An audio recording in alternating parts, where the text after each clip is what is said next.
I love that the first 10 seconds of the live stream have been Thean singing that.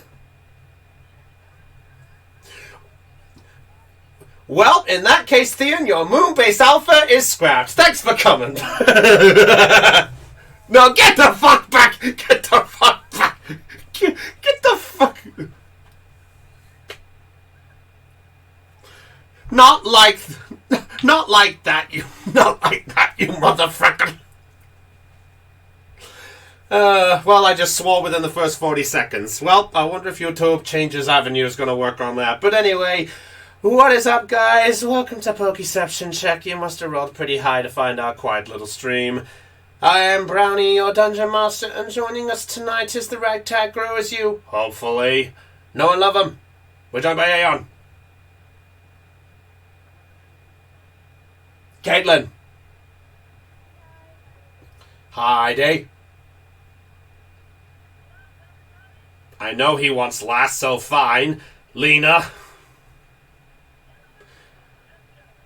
Del. Floof. The silence again.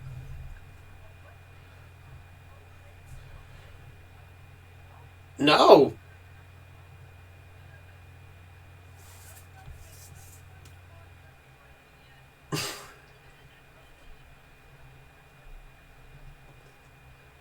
Oh, god damn it! Oh, that... I cried, actually, when I heard that meme for the first time. I thought, oh god, who, why?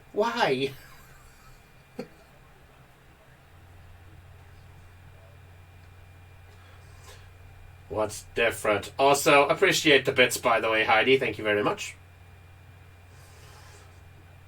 And back on... Moving onwards. We're joined by Night. Go on, Thean. What? How long does that go for? Oh, it stopped.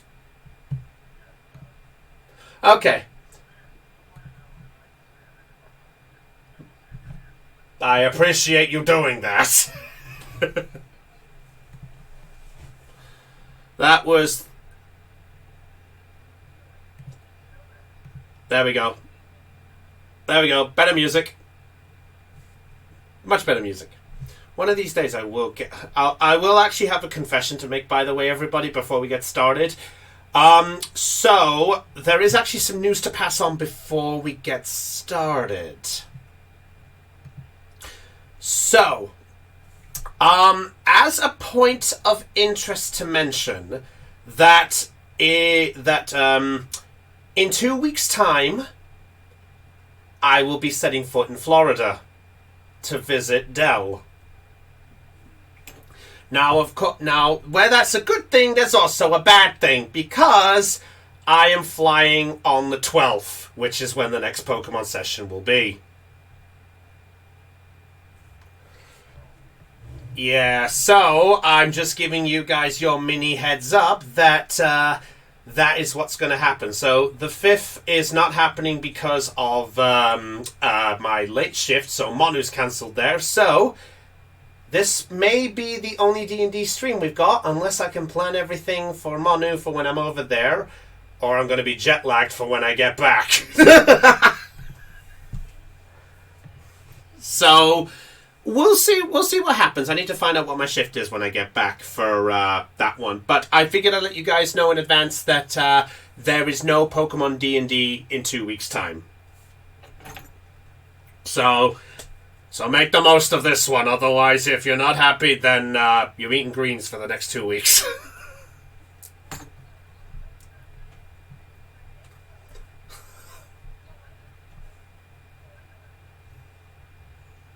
Fasting?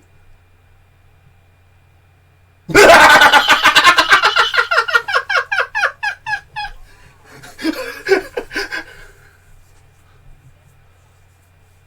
I do?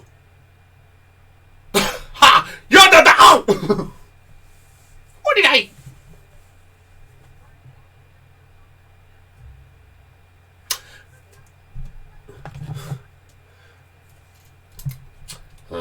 let's see. Encounter difficulty +5.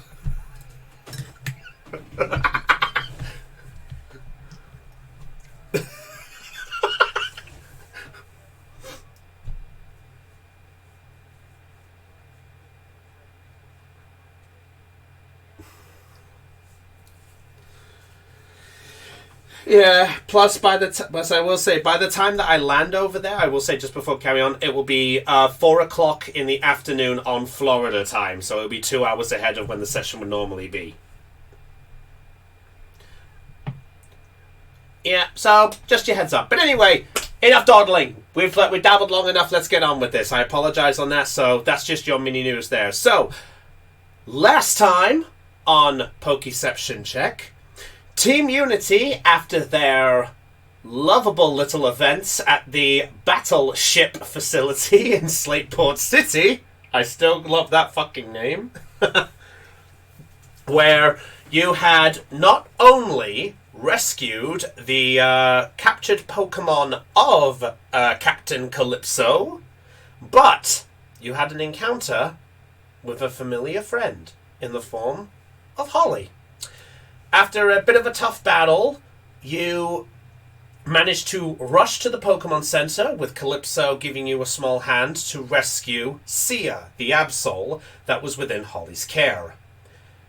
As you were all busy relaxing, planning the next move, wondering what was going on exactly, you then headed upstairs to, well, in some of your cases, split up and have a moment to basically yourselves to recuperate.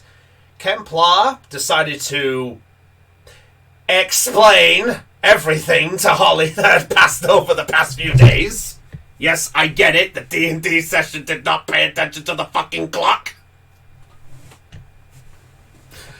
That's the mini hint there I get. And Louise was enjoying some time downstairs, back in the main center, along with Tycho, and I believe Elizabeth was there as well, I believe. If I remember.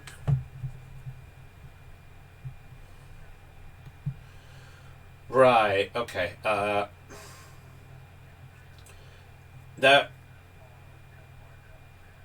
Right, I remember there was a third person downstairs besides Kemplar. I remember, no, besides Tycho.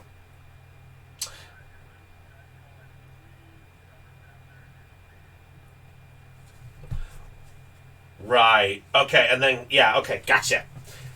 Anyway, so, whilst the explaining was going on and Holly was resting in her room with Momoko keeping some company, as well as Shixona explaining the whole situation of the Swords of Justice to Arlen, Louise had a different type of encounter in mind. Encountering Giratina in a reflection on the table. Within a moment, she was out like a light in a dark void of some kind and experienced some kind of, well, it's hard to really give it a word. A vision? A nightmare? A dream? Revelation, yeah, that's another word, concerning that Louise watched a young girl and also Elizabeth being essentially cremated or incinerated of some kind before Louise had been given a name of some kind, causing a trigger of emotions to flow through her. And that lovable little name was Silverstone. After hearing that, Louise was given some help with Kemplar, being the fact of one of the people that she trusts, and explained the situation to Kemplar. With that situation in mind, Kemplar placed a call to Rook, who who Louise was sending off to try to find some information on Louise Manowisp. But now with the information, you discovered that Silverstone was the name of the gym leaders in Fortree City, and agreed of a sort of meeting to try be established with them back in Fortree. And that was the group of that. But the last thing we have before I think everyone was wrapping things up was Tycho went outside to go do some fishing, and Elizabeth went outside to do, I believe, some training, if I remember. After Pokemon, okay. Good! Brownie did his job right then.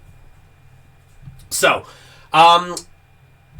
at this point, you guys are all upstairs. Just before we move to the other two, is anybody doing anything else? Or is everyone upstairs just taking it easy?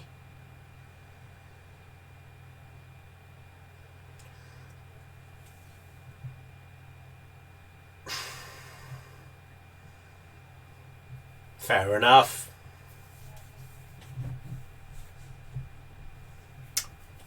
Fair enough. Momoko, are you staying with Sleeping Holly at this point? Okay. Okay, so we have two covers. Okay, so Elizabeth, Tycho. At this point, I will say, because I forgot to get this guys off the map, and I apologize by this, you guys will have just come out of the Pokemon Center at this point. So, I think this is weird for me to say, but Elizabeth, Tycho, what do you wish to do? Oh.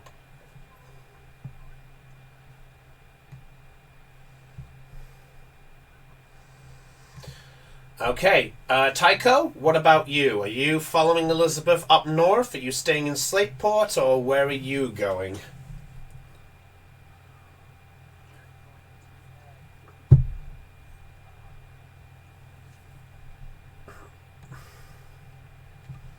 I'll just move you. Yeah, I'll just move it, and just moving you guys just out the way, just for the sake of what I need to do. I am sorry to the three outside there. Poof. Okay. Oh, all right. So Tycho's going to the eastern port there. Do you have any interaction with each other before we go, or are you guys just doing your own thing?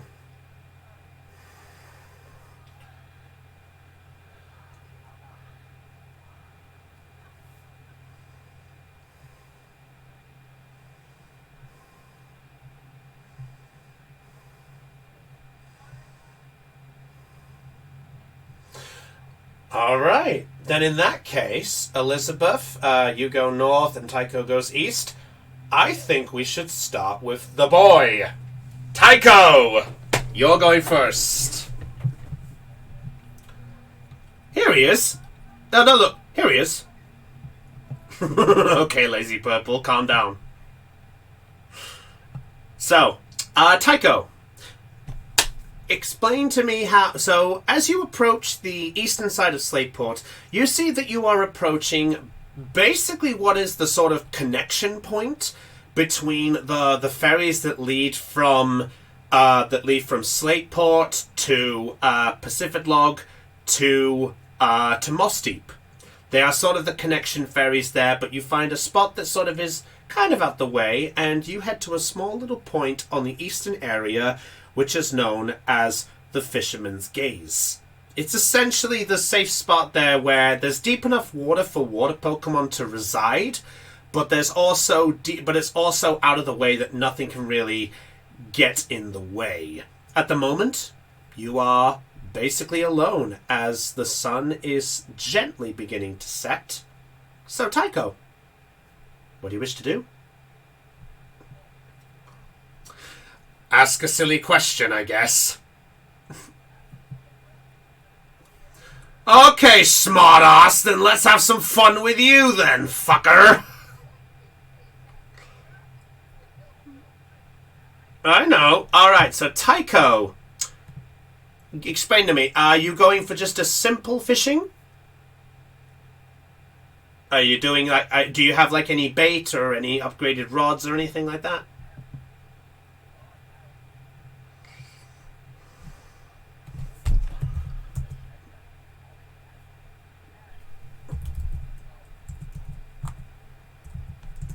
Okay, it's up to you. Are you using the super bait or not?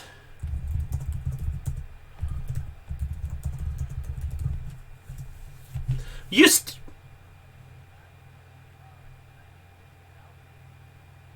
you can, it's just going to be incredibly hard. Basically, all rods have a lure. It's just whether something else is going to attract it, basically. Okay, so... Okay. Well, this makes things interesting, because I completely forgot you had that. Okay. Alright.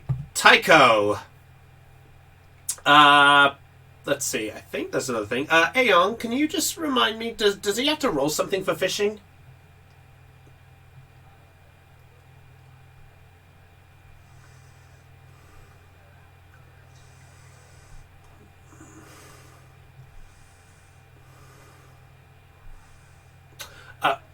Thank you very much. Okay,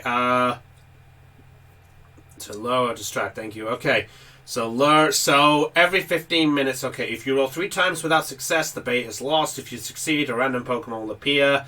Okay, fair enough. So I guess in a weird sense, it's almost like a death saving throw that he has to get higher than a certain number.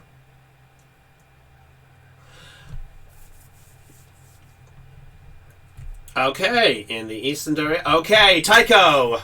Time to start rolling. So, the first... So, okay, so, roll the first one. So, D20 plus your intuition rank. What is your intuition rank?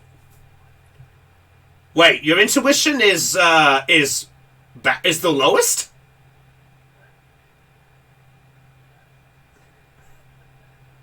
Fair enough!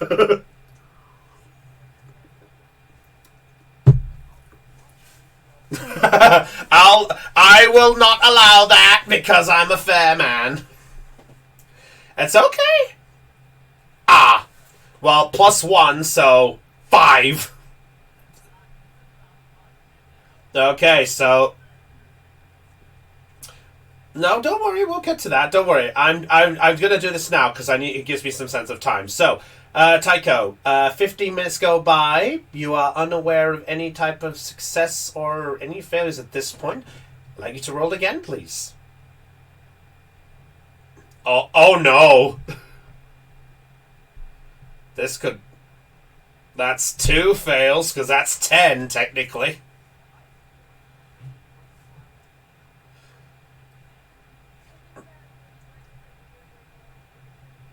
Well, moral of the story, he knows what he's upgrading next. Alright, so another 15 minutes, although Tycho, for some reason you feel that the bait is slightly getting, well, unaware to you. Something's up with your bait, but you feel that you want to keep going. Do you still want to keep going? Alright, another 50. Alright, roll again, Butterball! Oh, sorry, bud. Yeah, so, it would be. Oh, how do I want to... Oh, I gotta do it like this. I'm sorry, bud. I gotta do something.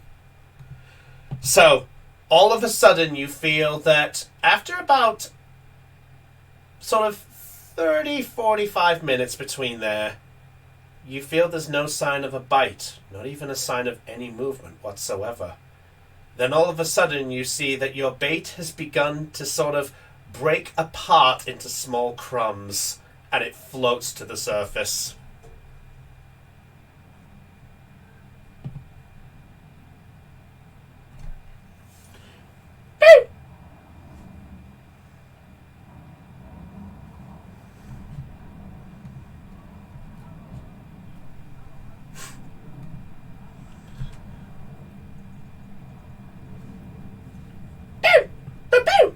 His all points towards the direction of Elizabeth.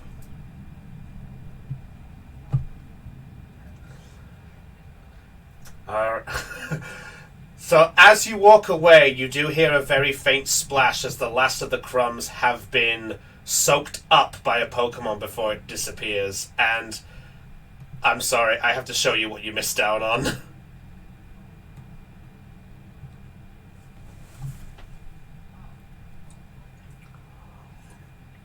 But, although, to be honest, that's one of 4. Yeah, but there's actually 3 more he could have had. But I don't want to spoil that. I won't spoil that yet because, you can always try again later.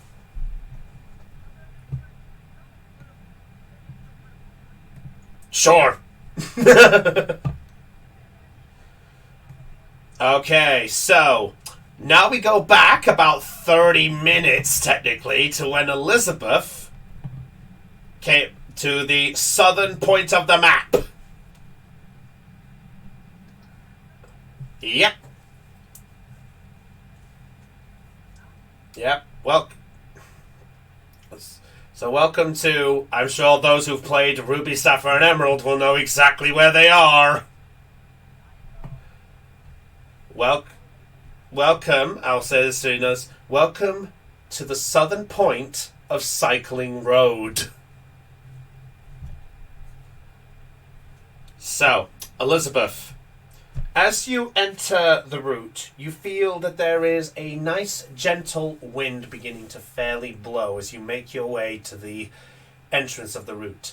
It's taking you about maybe close to 10 minutes of walking to sort of get to this sort of area, but at least it's not far enough that you have to not rush back, if that makes sense. But, as you do, you get the scent of a very faint aroma in the air. So what do you wish to do?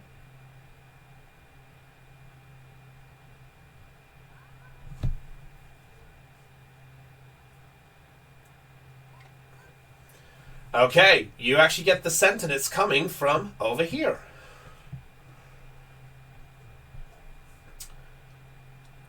As you get to the grass, you are suddenly greeted with a sound of screaming.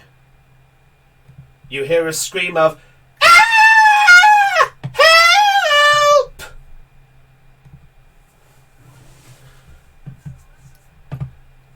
As you enter the grass, give me a minute while I get the music up. Where it... Well, thank you. I appreciate that. I actually worked on that one. No joke, I generally did.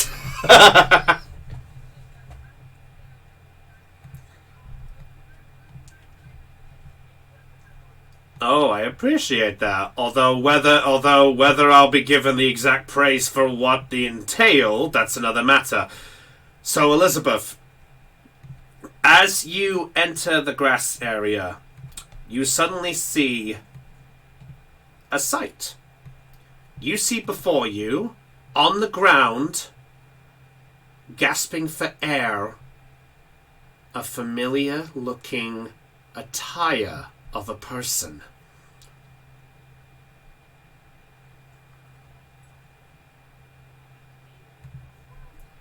But that isn't all. For, coming out of the grass behind them,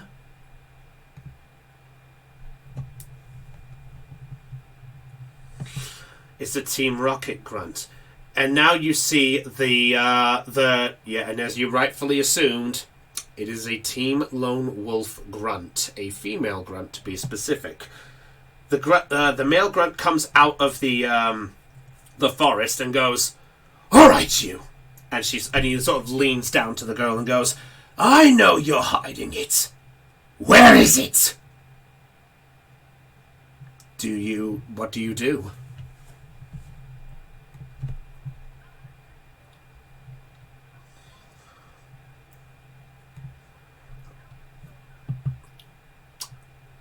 You just go right up to them?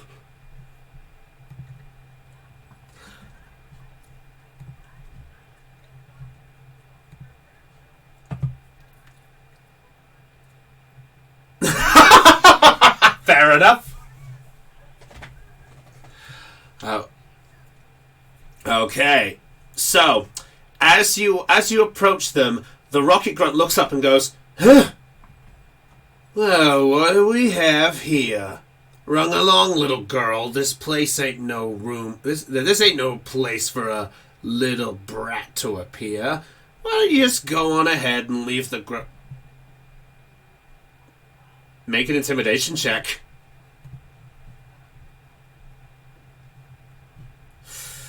16. He does get a little spooked, and he does take at least a small step back. And he's still like, Jesus, alright. Looks like this little one's got some teeth. And at this point,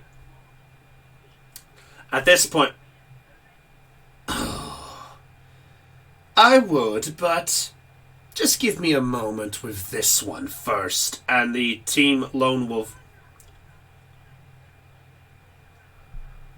Okay, let me move the grunt back then, if that's the case. If you want to just move out the way just slightly.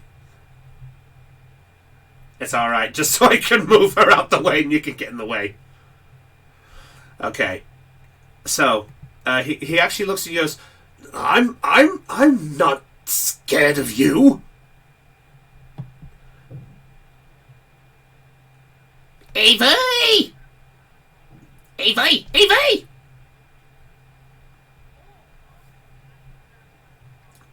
No.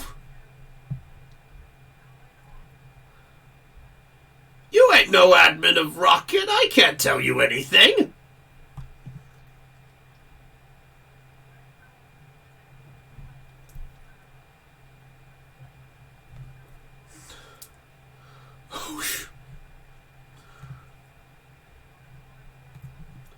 Wait. That's a cat. Just who the heck are you?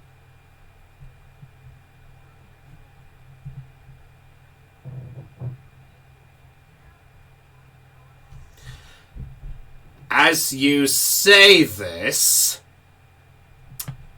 something does approach you, coming from the nearby forest, as two silhouettes come out.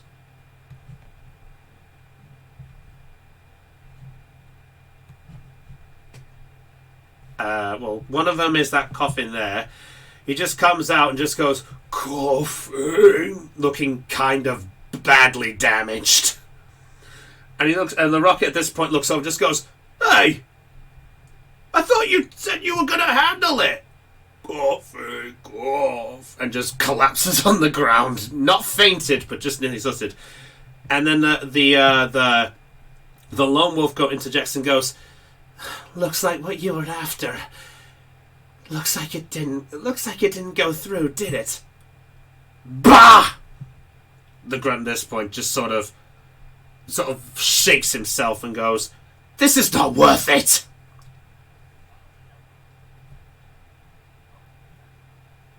Nice. Welcome back, Lena. Alright. Okay, so at this point, the grunt sort of just goes, fine. I'll leave her with you then. But surely someone of the same martial type as I should actually be working with me, not against me.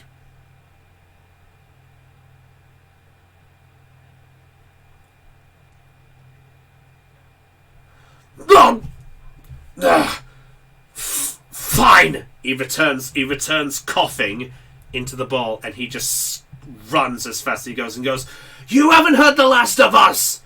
You'll see! Traitor! And he disappears up north out of sight.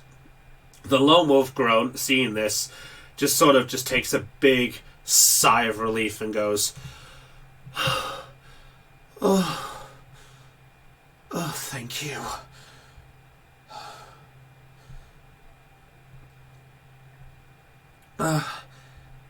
I think...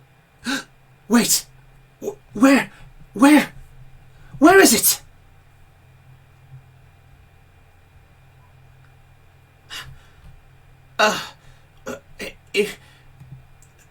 And at that point, the other figure creeps out, looking very badly injured.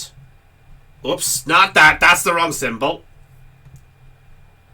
I know what I did.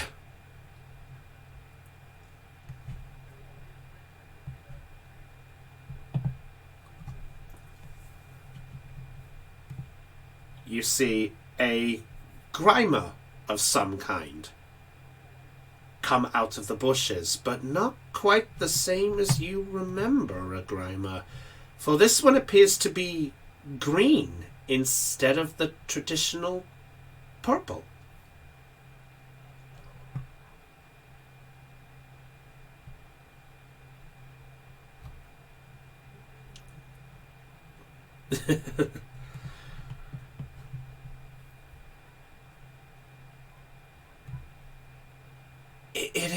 It is. Sorry. Sorry. Allow me to introduce myself properly. My name's Amanda.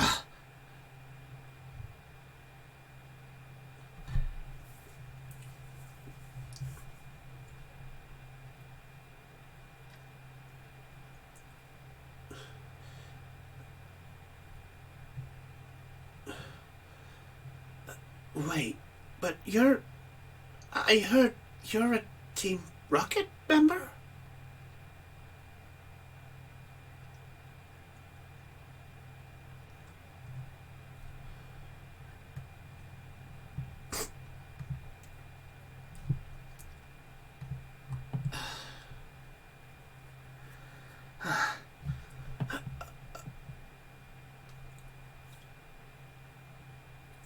Okay, but... And she looks down at the Grimer, who's almost sort of kind of concerned looking at this situation, and looks over at Amanda and then back at you. And it sort of slips its way towards you slyly, and you see him trying to communicate, sort of like, Grimer, and sort of hands waving in the air. And then as it's trying to do that, as it points towards the forest, you see it go, and it collapses itself, just sort of in pain.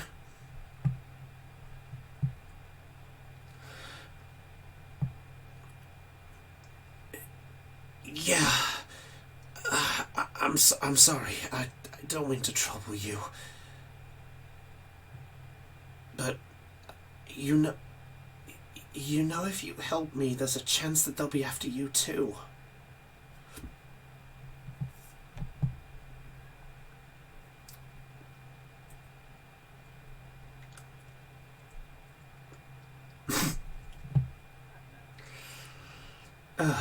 Right. Forgive me, I don't think I got your name.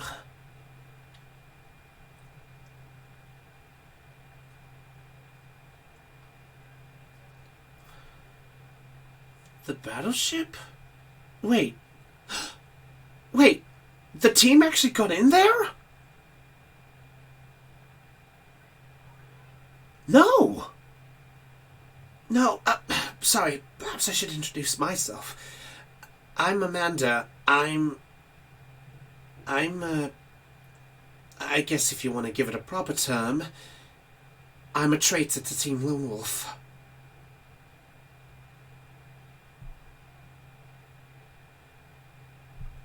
All of a sudden you hear some other noises from beyond the forest going, I think they went this way!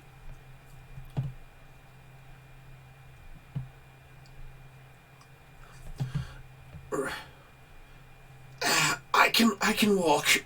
I can walk. Just a bit winded, but I can at least do it. And she looks down at the ground and goes, You're kind, thank you. And she looks down at the ground and goes, You need to get out of here. Now. Grime! It shakes its head. No, but I actually found him. You know what? I'll explain my situation later. Let's get out of here before they'll show up.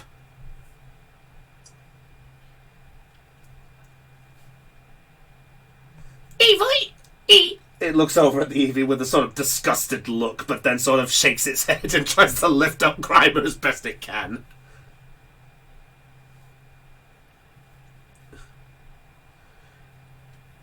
Evie. Does its best. Alright. Evie! Alright.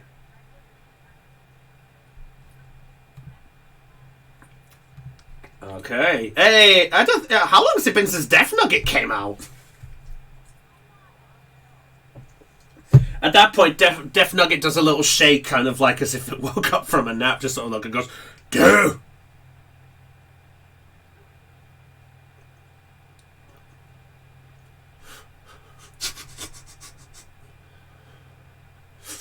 You see its nose twitching as you say situation. And it looks over, sort of in the near forest area, and then it looks over this and looks back at you and goes, "Yeah," with a sort of nod, and without even reluctancy, it picks up the Grimer on its back.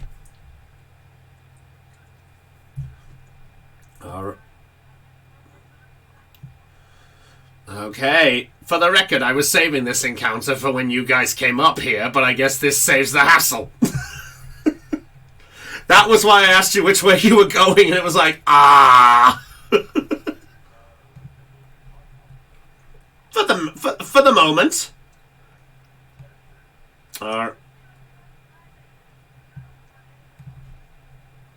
That is fair. Alright, so back up north. Let me get my figure again, because I did not put this on the map.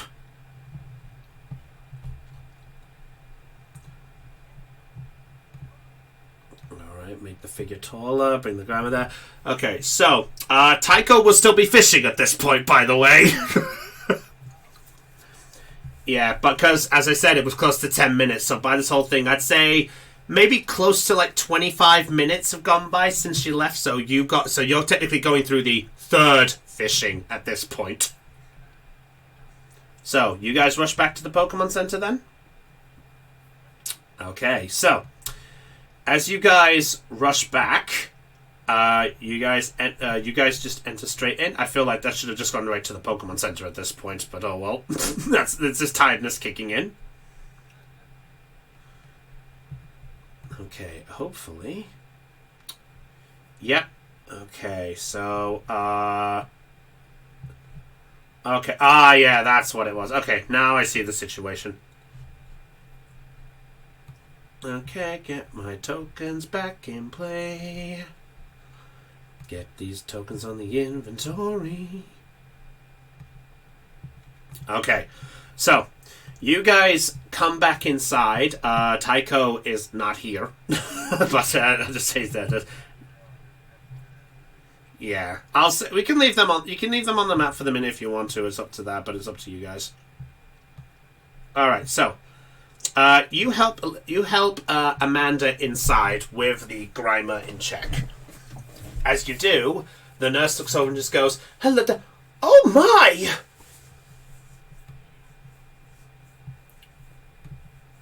You are all wait, that outfit, isn't she?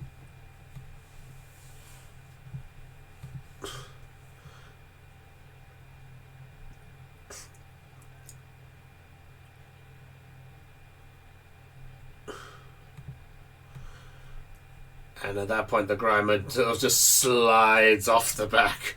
And she looks and goes, "Oh my goodness. Okay, quick. Bring it back." So, as this goes on, it takes a couple of minutes as a few Chansey do come out with a stretcher. With a bit of help with Death Nugget, they manage to lift it up onto the stretcher and take it into the back. At that point, the nurse looks back at you and goes, "Don't worry, we'll try to fix this up in no time. You did a good job getting it here, because it looks like it was almost... that's not important. Just leave it to me." And she goes inside, leaving you with Amanda.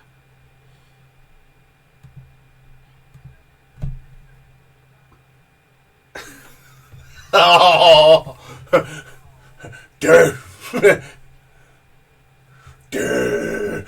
You watch as this back leg just slowly sort of does that.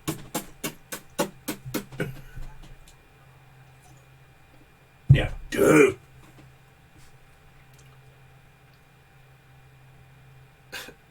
So...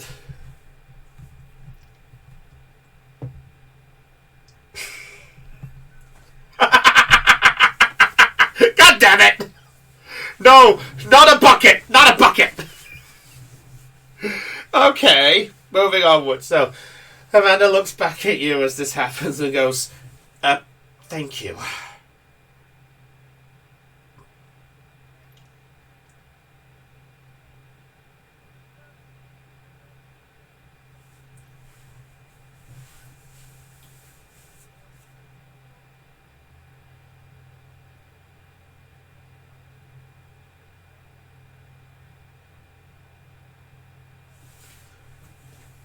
Team, huh? Okay.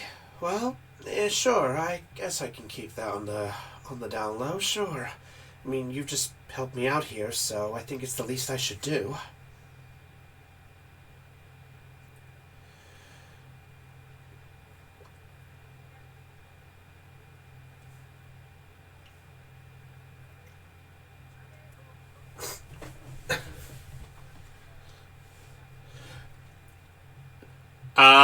I'd say if you were wanting to, I'll say for the context of things, I will say to speed things up, I will say that you could possibly get a few of them and stuff like that. I'd say she has a few of them on the side.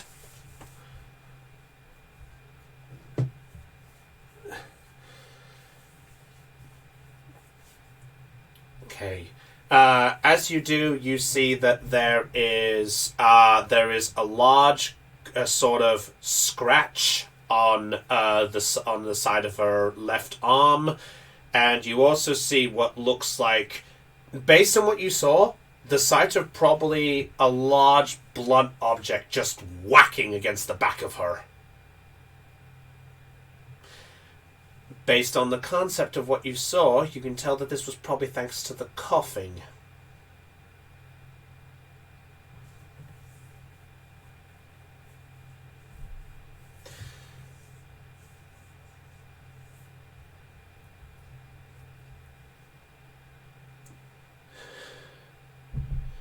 Sure, I appreciate that. So, what's your story then? You said that your former?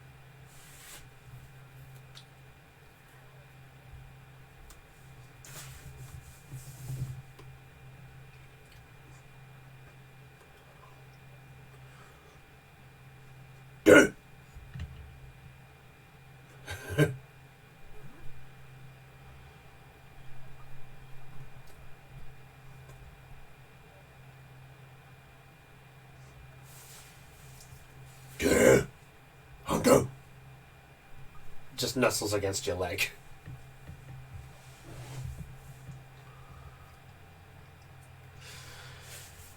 So I see.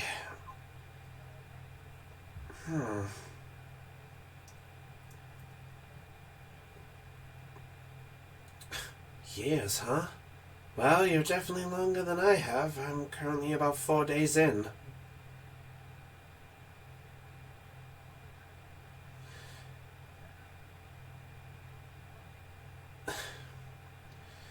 No, it's not, but...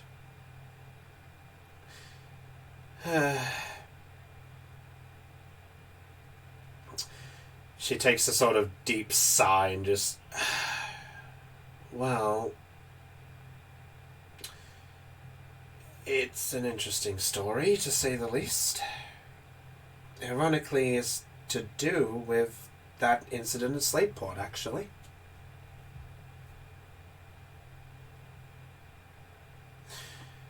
You see, a couple of days ago,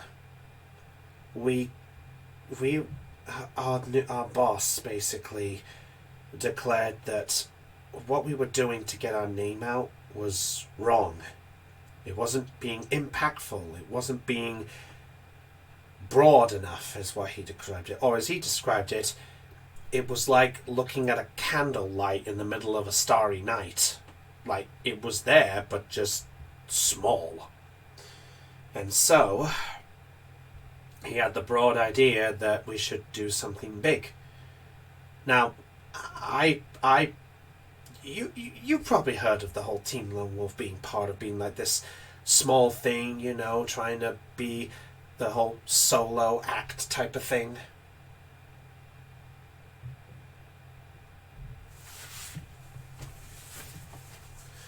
Yeah, well, the thing is, some people have got a misconception of that, but it seems our boss has taken that to heart. So he's decided to turn it into a different... Well, that's not what everyone else thought. You see, they decided to take it up in arms about the whole thing. They felt that they were small too. And in the process of that, they decided that enough was enough, and they thought they wanted to be bigger. They wanted their message, their cause to be there. And so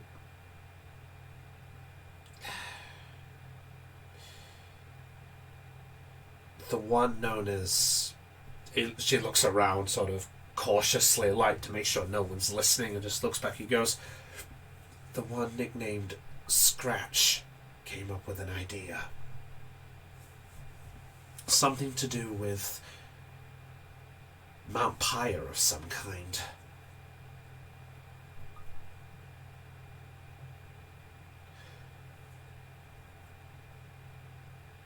It's one of the sort of remote places in the Hoenn region. Supposedly it's like a big graveyard of some kind. Apparently there's an old rumour that they used to house the red orb and the blue orb there with the whole Kyogre and Groudon days.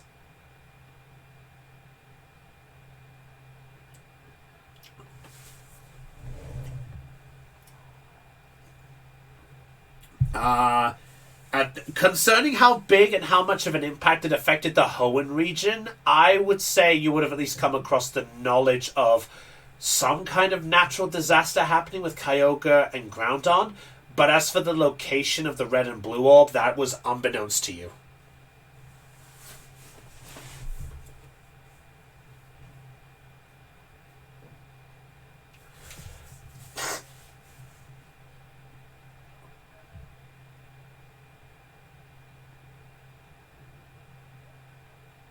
No.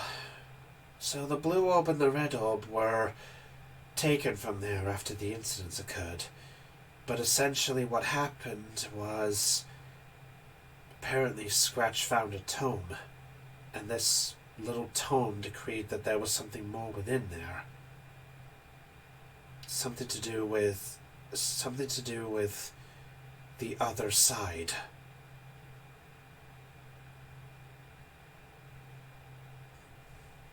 But in order to unlock its power, they needed to gain a sort of artifact. The Grisius Orb, I believe they called it.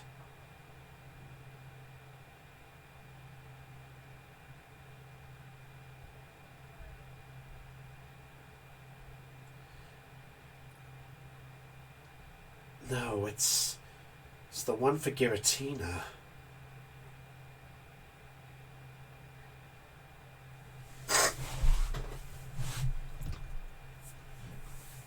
Is something wrong?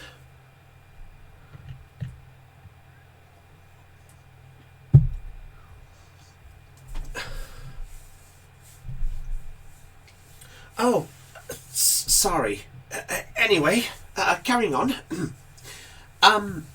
So, anyway, after I heard what they were planning to do, and they were planning to hit some more spots up at once, I couldn't take it. So I decided to leave. Involving what's happening here, well, we caught wind of this little Grimer here, close by. And Otto being Otto, as he was going for it, he wanted to have the most unique ones he could at the time. So So seeing a Grimer like this, he got a little there. At first I thought about trying to catch it and keep it with me, but I didn't feel right yet. After all, it would be unfair to, well, for me, own a Pokemon that I don't truly deserve yet. Not till I'm cured, if that makes sense.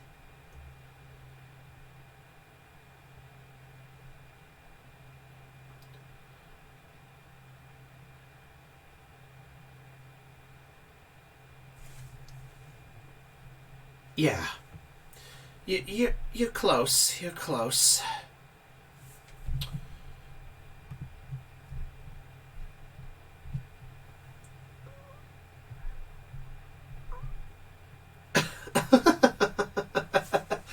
Sorry, I didn't mean it like that.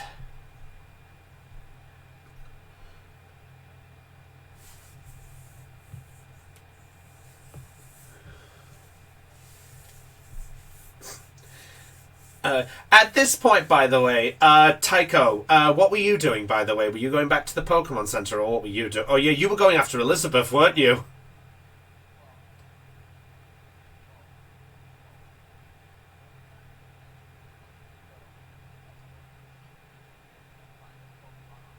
Fair enough. Alright, we'll come to that in a minute, then.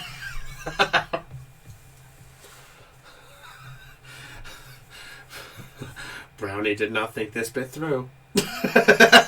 Okay, so so at this point, Amanda just looks and just goes, "I still appreciate you looking out for me. Whether you did it because it was the right thing, or you just didn't like that Team Rocket little bastard, I appreciate it."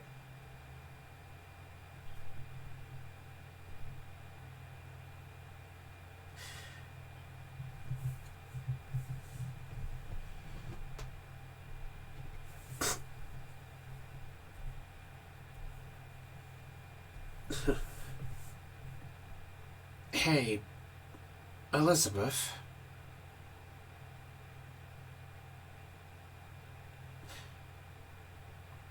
Just a thought. Why don't you take the Grimer off my hands?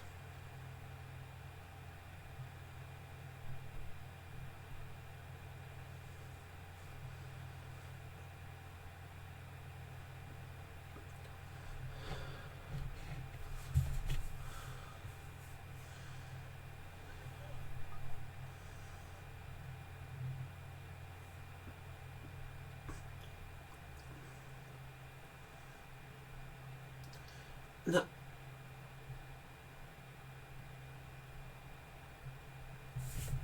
No, I completely understand. Well, how about when Grimer's fixed up, we see what he wants to do? Does that sound better?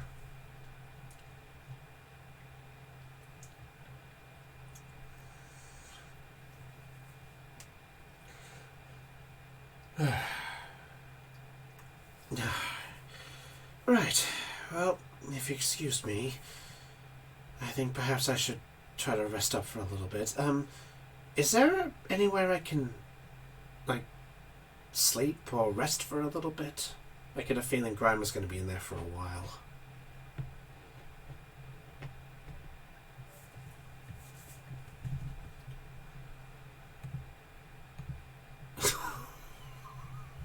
Okay. She sort of just nods at you and goes, "Okay.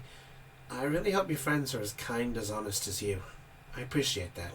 And she sort of taps you on the shoulder as she goes towards the stairs.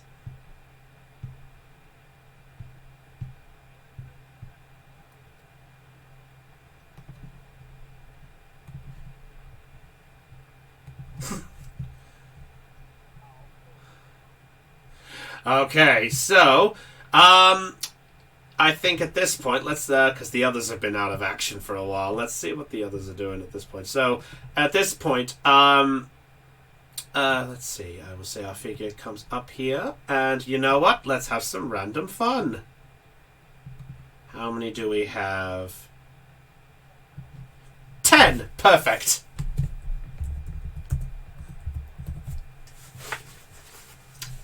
Uh, well, somebody hit the nail on the head. Yes, bedrooms. So let's see. So let's see if let's see if our friend visits one of you lot. Nope. Nope. Oh, fair enough. But I will say that she sort of goes towards the door there. Kemplar, being on the couch, you do hear a loud thud from next door.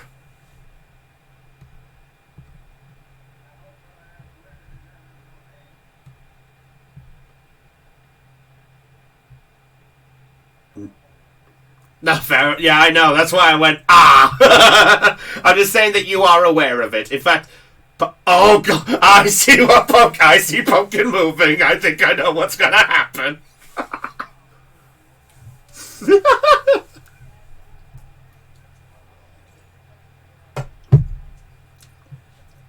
Fair enough.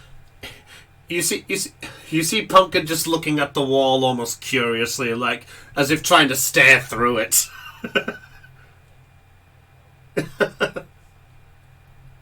Okay. Oh, sorry, go ahead. Okay. In that case, before we come to the others, Holly.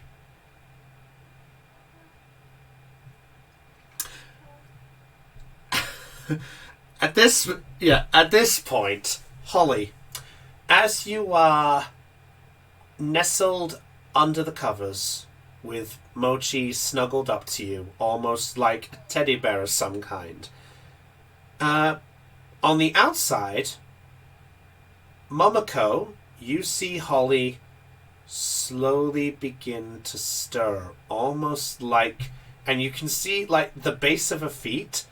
You actually see that she's slow, that she's almost like she's walking in place despite that. You can see it's like her body is walking, so to speak. No, not sleepwalking. You're basically just under the covers, and you know like how dogs sometimes when they have those sort of nightmare moments, they're sort of laid on the ground and they sort of do that sort of pretend to run type of thing? Yeah, sort of like that. So that's what Momoko sees. Holly, for you see something different. Give me 1 minute. There's something I have to do very quickly. Brownie, plan this ahead. What?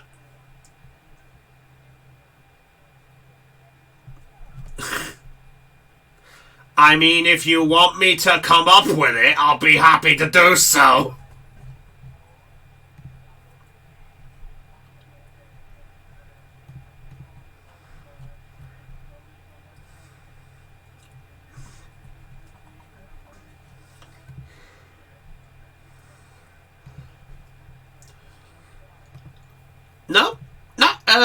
No, actually. I mean, we'll see.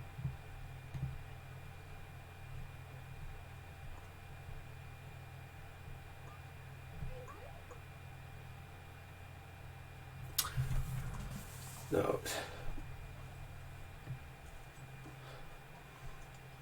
I heard a what the?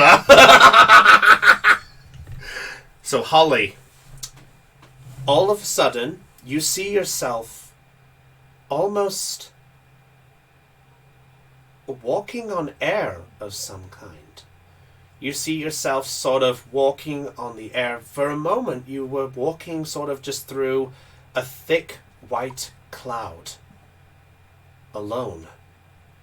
Not even anyone beside you. Then all of a sudden, you are greeted with this sight that you are, to sort of give us a mission, maybe probably about 150 feet above the ground.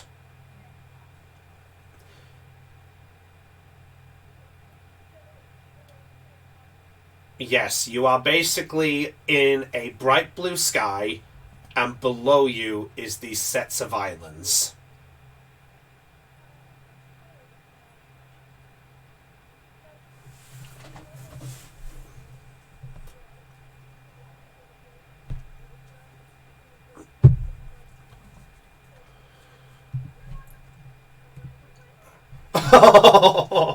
You kind of have that sort of no, can't fly. You sort of bracing yourself for the drop. As you are like this, you do hear a voice connect to you for a brief moment. Relax. You will not be harmed.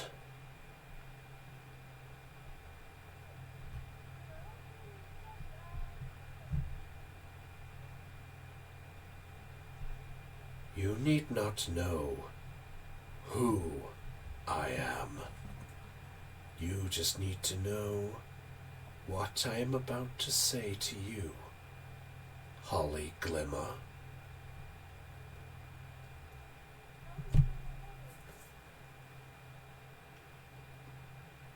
Because...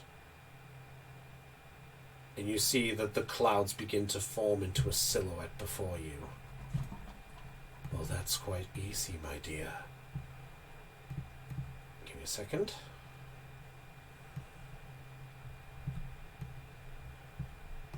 As ahead of you, you see Sia. And it just forms and goes, for you were the one to look after me. But you see that Sia is almost like 3 times its size and looking at you. Still in the air.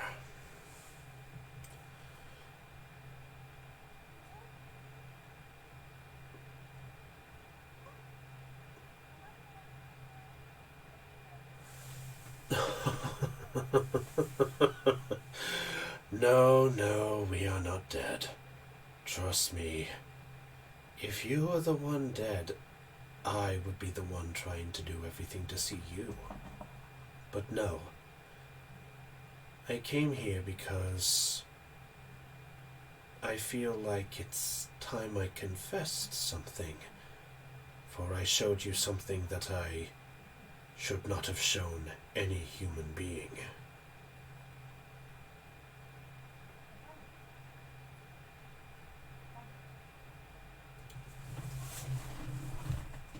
The power of the swords of justice flows within my body.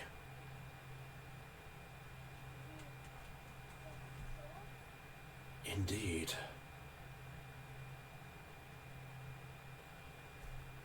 You see Absol slowly walk towards you just a little bit. But, well, I say walk, just hovers a little bit to you.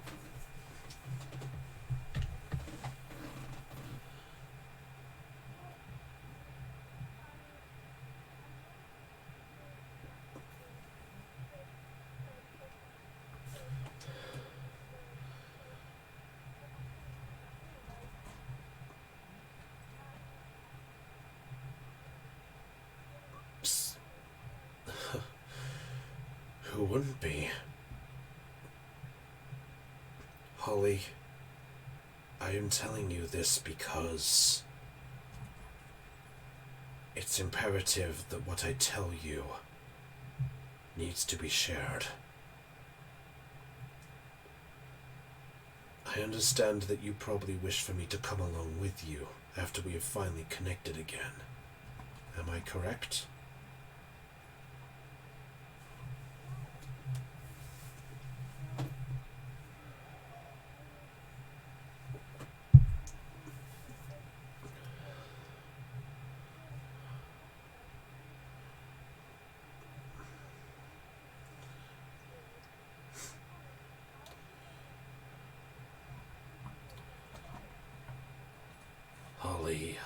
Holly. That soft soul of yours is the reason that I am attracted to you. You are indeed a kindred spirit, one that I have never really met much often before. Perhaps it's best if I was to inform your companions. Are they trustworthy?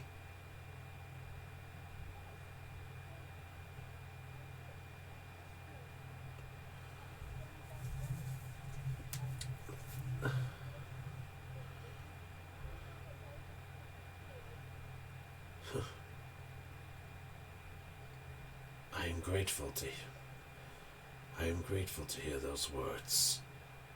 Although, something does bother me about one of your companions, though.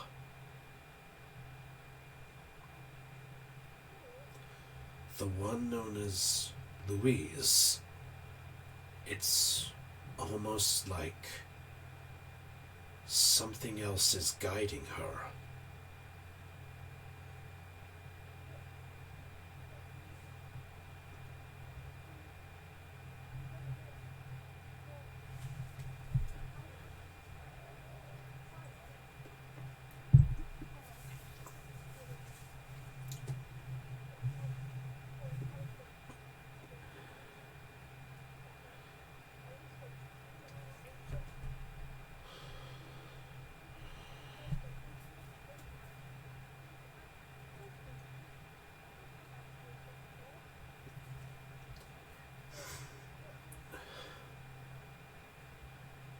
It's almost like something is controlling the thoughts that she has.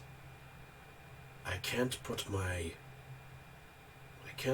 hunch on it, but I feel like something is guiding her in the other direction.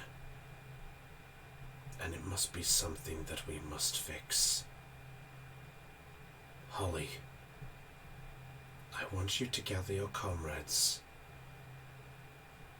You will wake up, and when you do, when you see me, you must all reconvene in a spot way out of viewing sight. I will convey my message to the rest of your companions. It is probably best that they are aware of this situation too, for I understand if I am to come with you, there is a very strong possibility that they will be connected to this in more than just a simple a simple appearance of their soul and friendship to you. And you see Sia looking down at the islands below. Holly, do you know what this place is?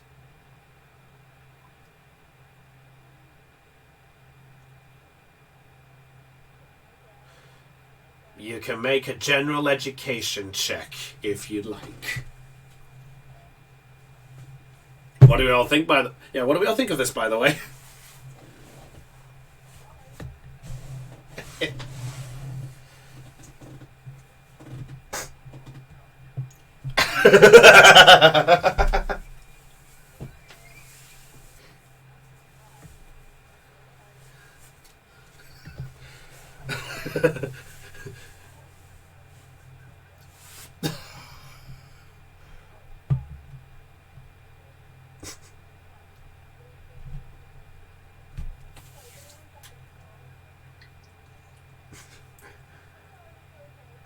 It's alright, take your time.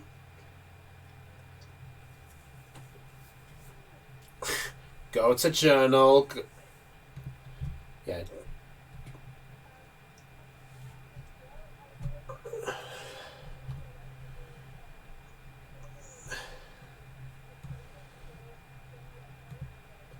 Only to do with Pokemon themselves. Yeah, I know what skill you're on about, so no, it's only if it's involving Pokemon. This is about the geography of the world. Yeah. It's alright.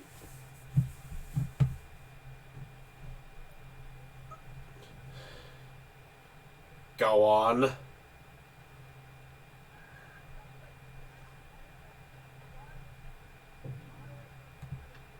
Oh boy.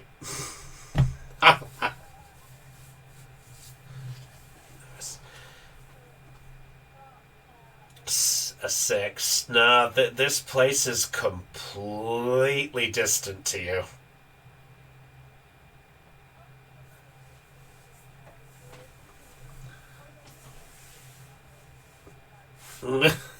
Wait, which one looks like Which one looks like Lanius?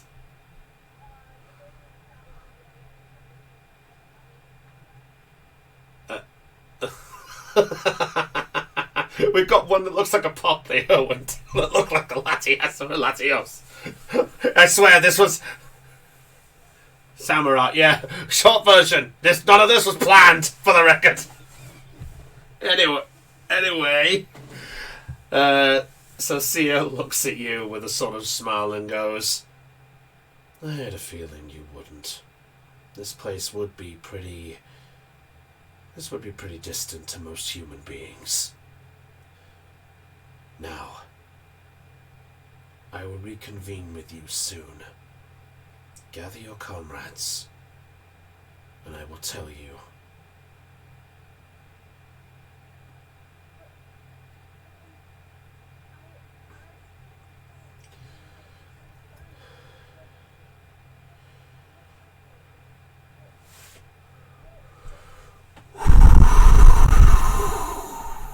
The strong wind begins to blow and just bring back that cloud that was there earlier. It sort of covers you up. You feel it blowing against your skin, your clothes, like the force of it's beginning to be a little much. While not a strong wind to push you, it's enough to cause you to sort of strain with the wind. And Sia then disappears into the fog and goes, "Holly, I will be waiting."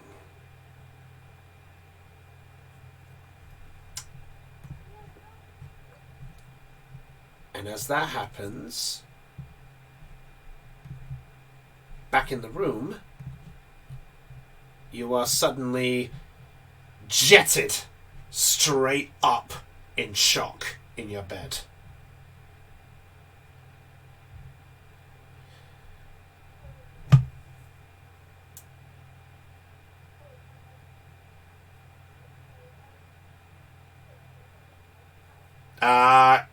I will say there is a chance for a long rest to come later. I will tell you that much. Right? So it's up to you if you want to recover something. I will say if you want to, you can do. If not, don't worry. A long rest is coming. I promise you. I promise. So Momoko, you actually just witness Holly suddenly just jet straight up from this sleep.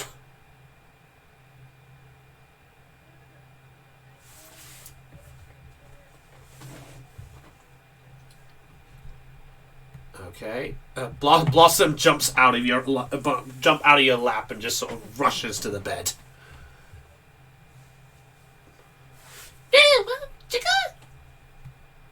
Go back.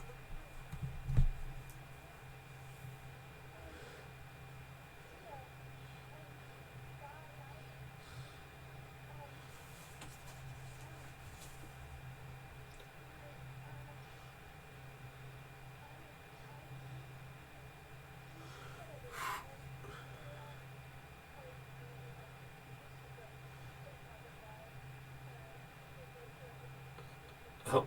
So as Momoko was just coming like to sit down and give you like a hug or something, you just move. It's like, come here. Ah!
Well, that would be someone that would have to be down to you about that one. I will say that. Well, I suppose the better question is, who would Momoko feel like she would trust to give her number?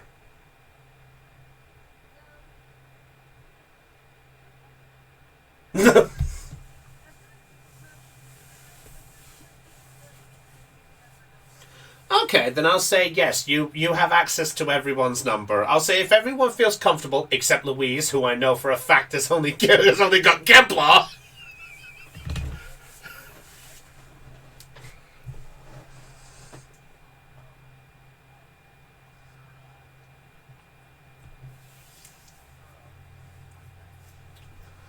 Yeah, so Momoko would have access to sort of communicate to whoever she could at this point.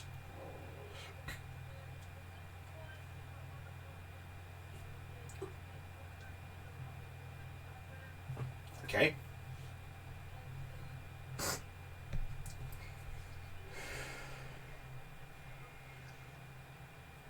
Uh oh, sorry. Are you asking her or are you asking me? ah. I will say concerning where the future of technology is, yes.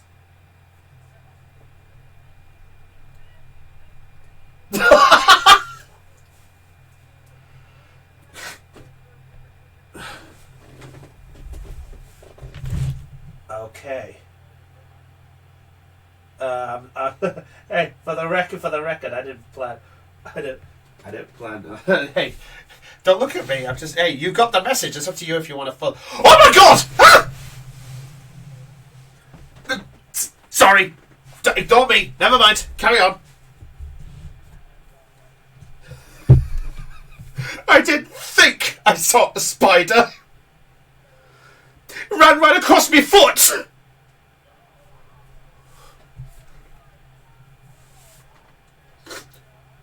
Yeah. Oh. Yeah. Oh.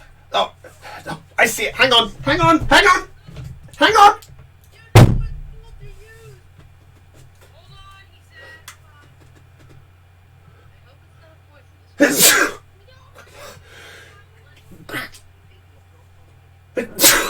Fucking hell. Dust. Fucking hell. Oh, I fucking lost it. Ugh.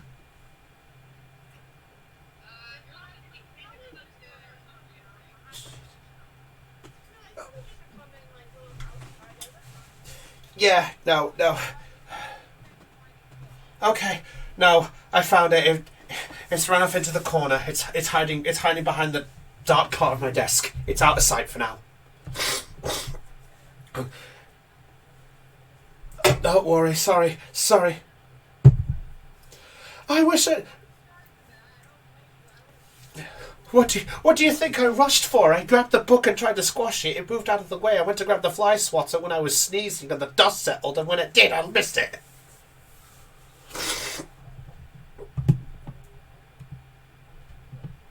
Okay.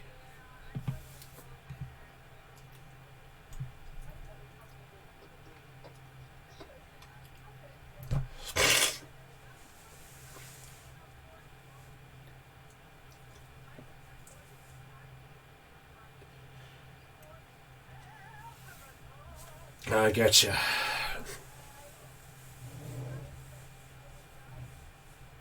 Yeah, fair enough. Anyway, carrying on.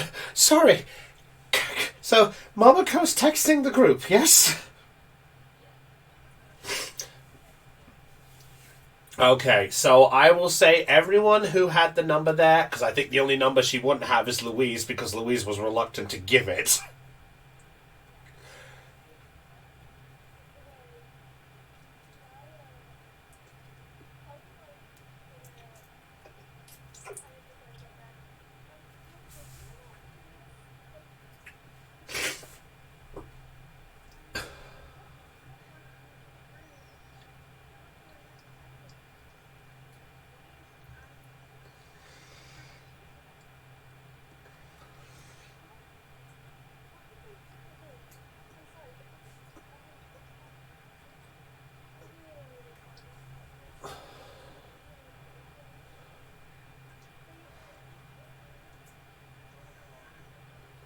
Yeah, so yes, so the text would be there, yes. So everyone will receive it. So I guess the better response is, what is everyone going to do?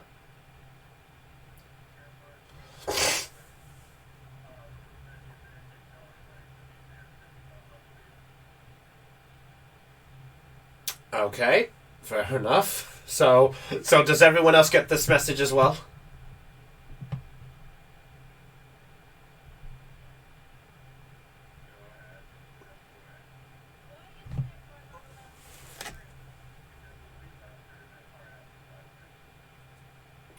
Yes.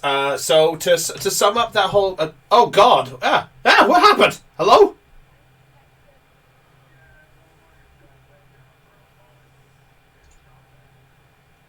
Okay, there we go. Everyone's fine there. Okay. Uh, yeah. Yes, that was actually. Yeah, I think everyone wants to reconnect. Yeah. So to answer your question, Louise basically had a bit of a panic attack and basically trusted Kemplar and said, "Please don't leave her alone. Please don't leave her alone right now." Yeah. So Kemplar's been there. So I will say, for the context of things, that that Kemplar would have posted about the room number there. So I'll say to leave the situation there. I mean, is Elizabeth and Tycho still want to go off and do the Pokemon then, if that's what they want to do, or what's Elizabeth doing?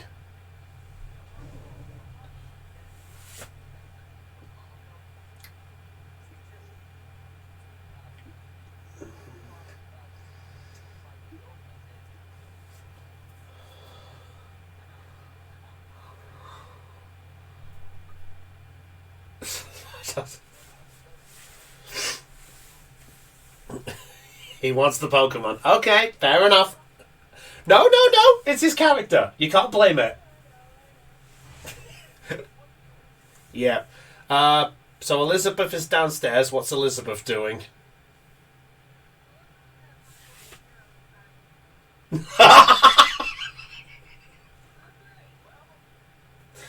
Okay. Uh, uh, so is Elizabeth going to go try catch a Pokemon too?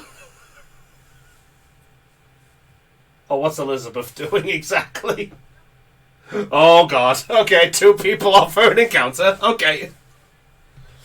Fair enough.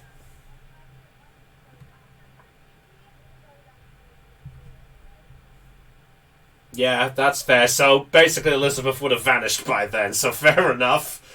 All right. So are the rest of you reconvening in the room then, or what's the exact plan?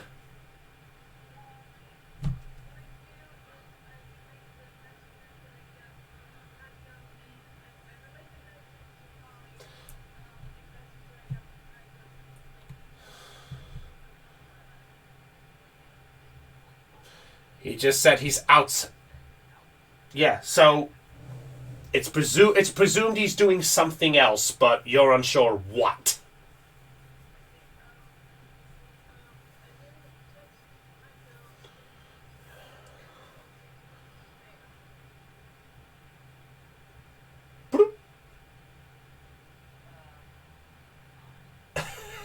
It's Momoko caring. You know what she's like.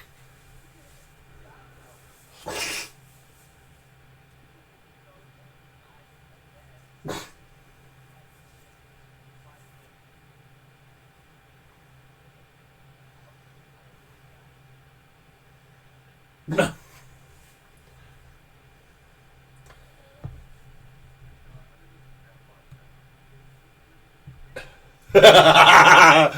It'd be Swagmaster, please.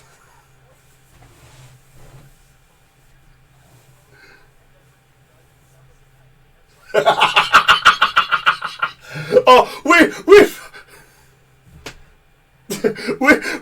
we've all got the one friend who's like that.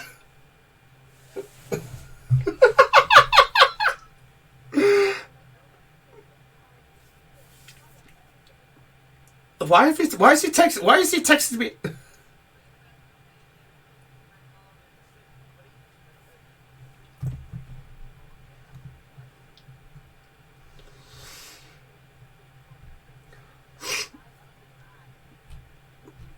That is fair. All right, Arlen, Shixona, what are you two doing?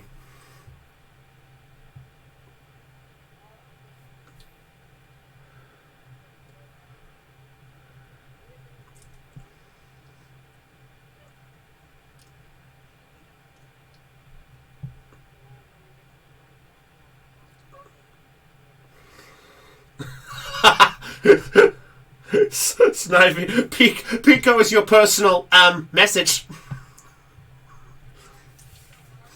That's some poke. That's some poke gear. Pico is the portable speaker. You've got mail.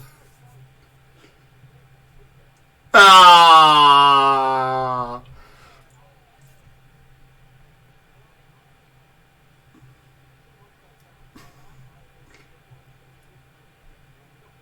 Fair enough. All right, so.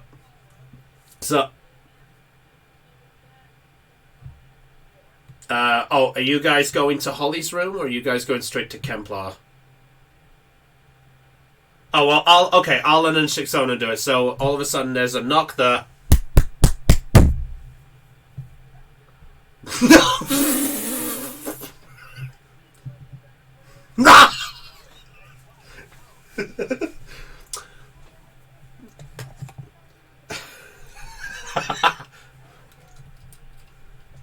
Okay, carry on. Yeah, so as Momoko and Ollie, you both are having this sort of conversation that's going on, all of a sudden you hear a knock at the door.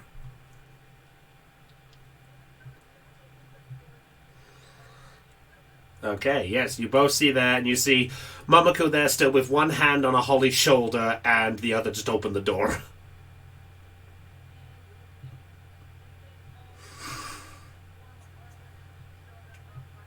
Oh, straight away. Just you get as soon as you guys open the door, you're just info dumped by everything.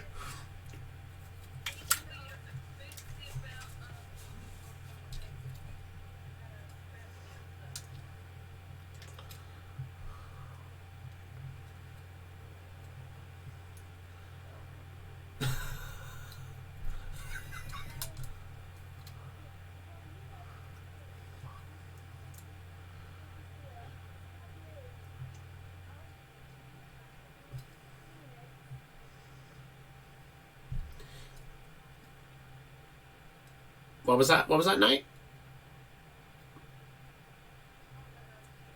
Oh, fair enough. All right. So,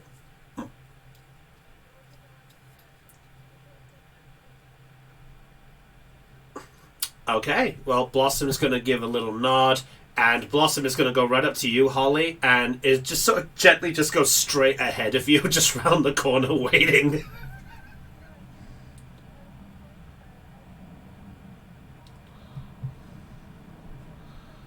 Oh. Chikorita's surprisingly fast, actually. Okay. So Kemplar is just waiting in the room there. Arlen, Shixona, Momoko, do you guys go straight to the room then, or what are you guys doing exactly?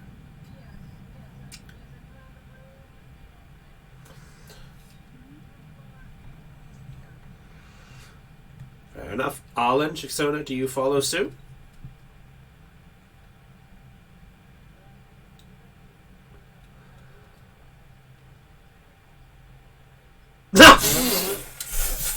Fair enough.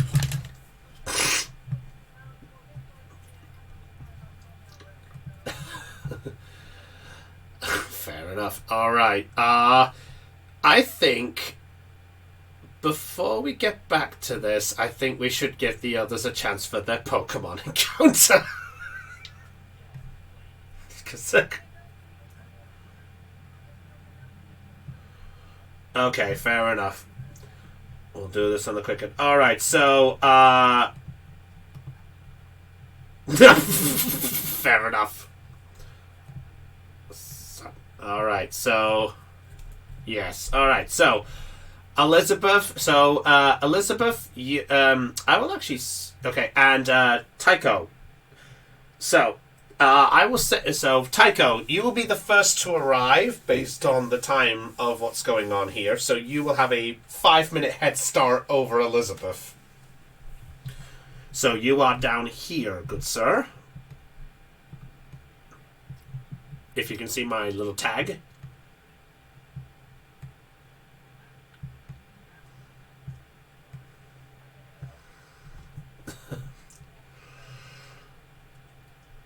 It's the map. It's the map. Stop. Say it with me now. Owen Grassfield Pokemon!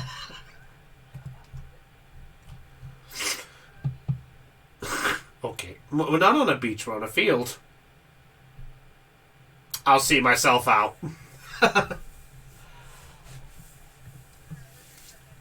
Oh, come on! Alright, so Tycho. So as you see this grassy area, you suddenly see that the grassy area does appear to have a small amount of sludge of some kind steadied into the field and such.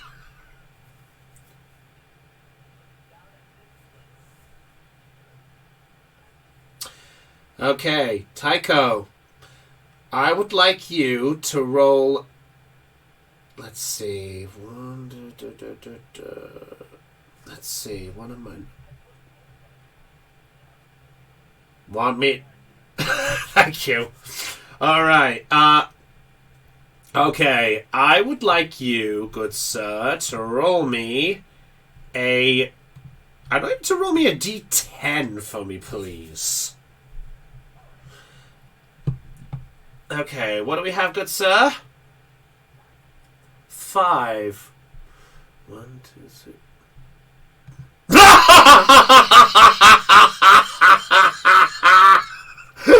This is just ironic.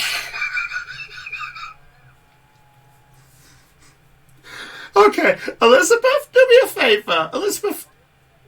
Yeah. Elizabeth. Elizabeth, I want you to roll a D10 as well for me, please, just to see what happens when we get to you.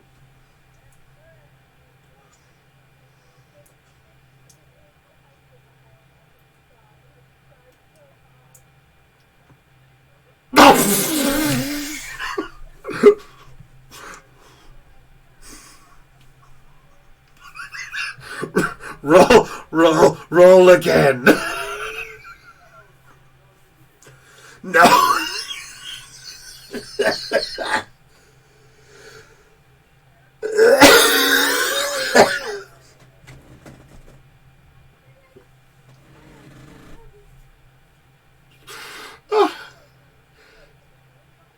Okay, you're okay. At this point, I will say, Floof or Heidi, either of you two can roll it. It's entirely up to you.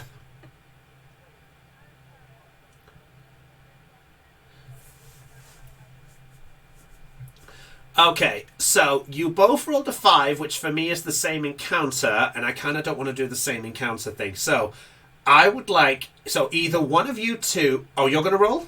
Okay, Floof gets the 5, so roll again. This is going to be so ironic. D10.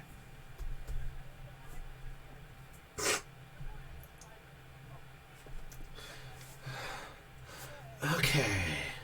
No, they're not. 8, 8, 8, 5, 6, 7.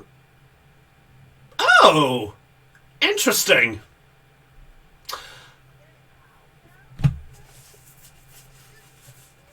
Okay, so, Tycho.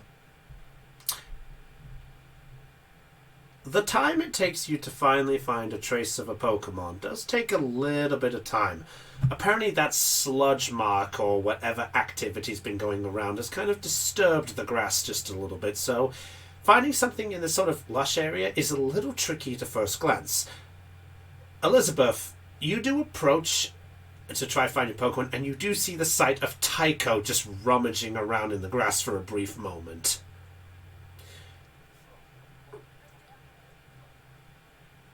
No, go ahead.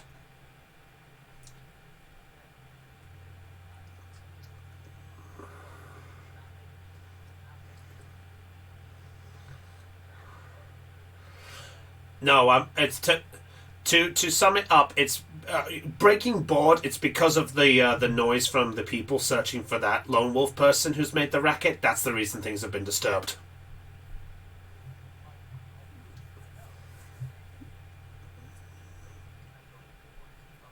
Okay, so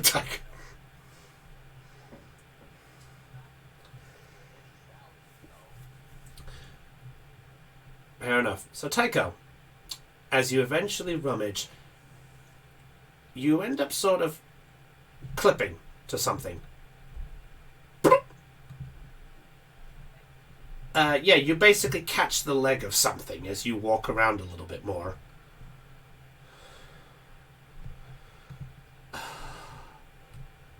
Aeon. You know, I think you. Do you?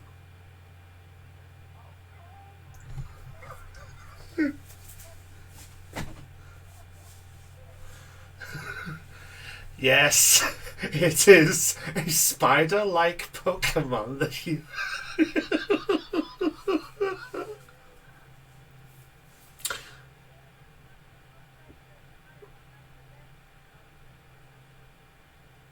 Why do you think? Why do you think? Why do you think? Why do you think I laughed?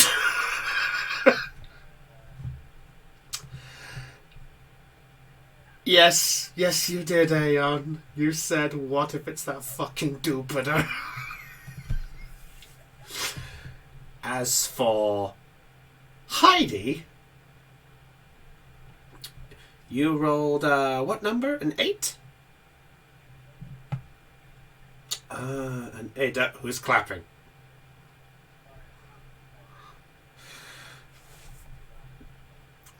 Okay. I will say, because you got rather of that, let me see. I need to put some interesting music on. No, not this music, because that's not the only thing. Elizabeth, yeah.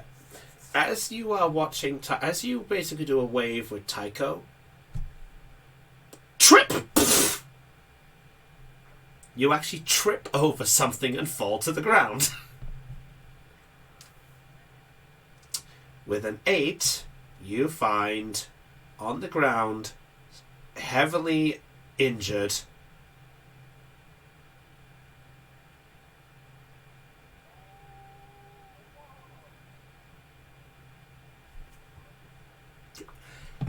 yes.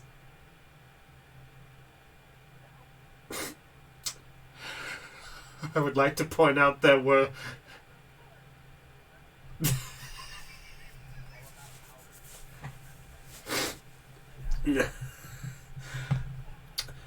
well, at this point, I think we're going to go join the others now. Wait, what was that? What was that night? No.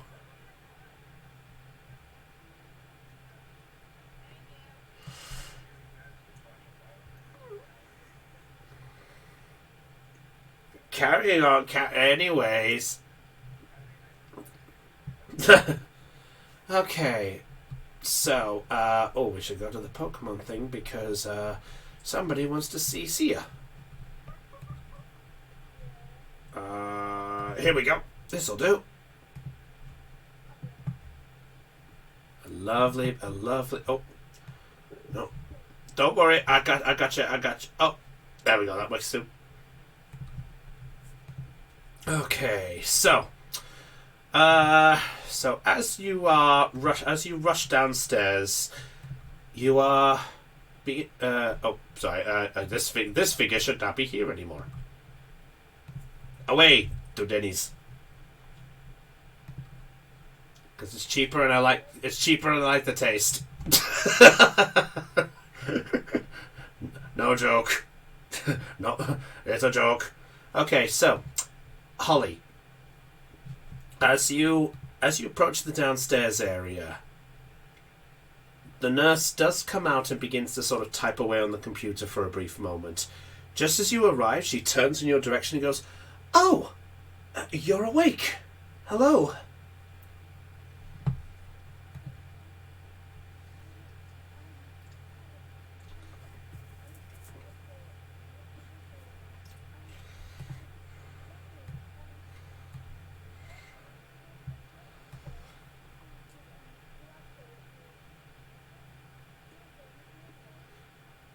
Oh, that Absol? Well, as you say this, rushing straight out of the back and jumping right over the counter. Soul!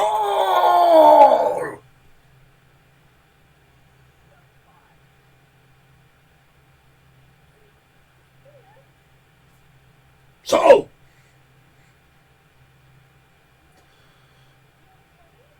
Soul! It nods.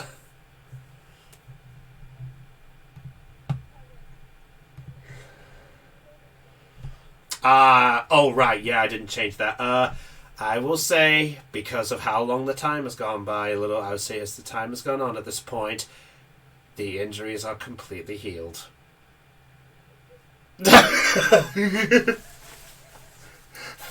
For the record, this Absol started with about 6 injuries.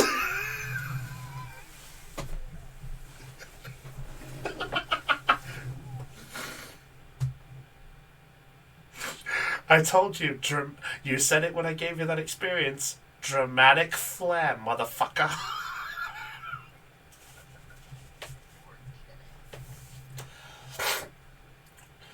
I, I that's right. I asked her what she wanted.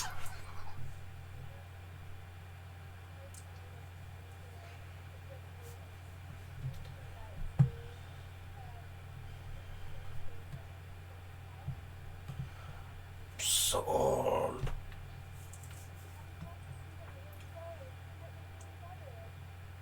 as you stroke his head, he just doesn't react and just looks at you.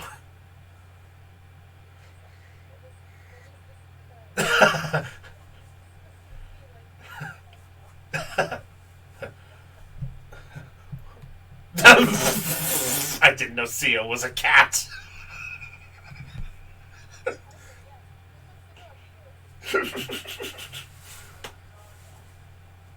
Oh no. Carrying on!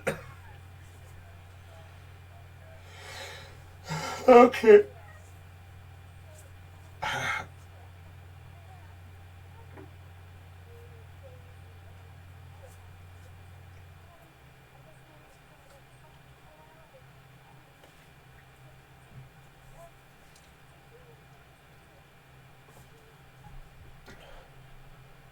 As you say this,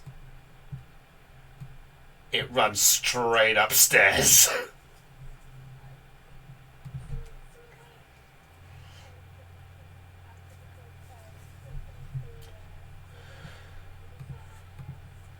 No problem. Take care. Okay. I don't get paid at all. Yeah. Yeah, I realised Blossom was not quite there. I'll say Blossom sort of comes down the stairs as it happens and nearly gets knocked out by Absol. But Absol does come back upstairs. I think you have access to the. I think I gave you access to the token.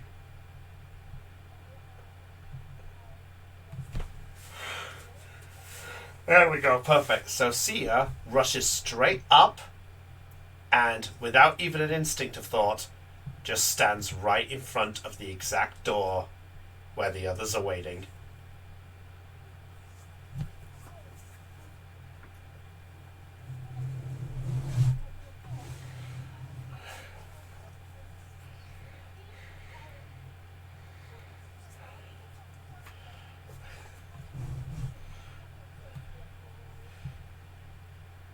As you saying this, Blossom goes up to the door and just dunk, dunk, dunk.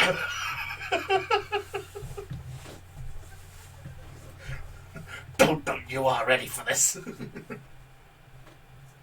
So yes, for you lot in the room, you do hear a dunk, dunk on the door.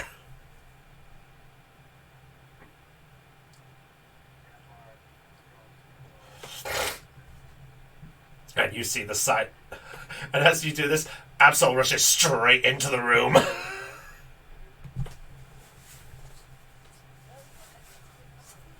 I don't know. How heavy's a sleeper is Louise?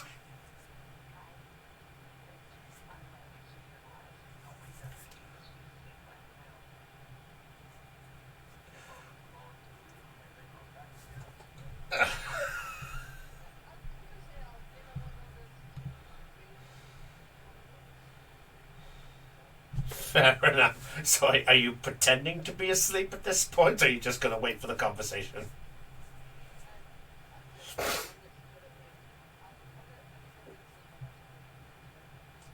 Fair enough. Actually, you know what? Let's make this more fun. Louise, roll a D100.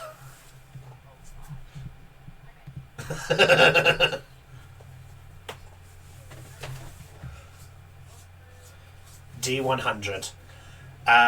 80 or higher. No, fair enough. You are still asleep. I would say as the conversation goes on, the number will be lower to break your sleep. So she's fine right now.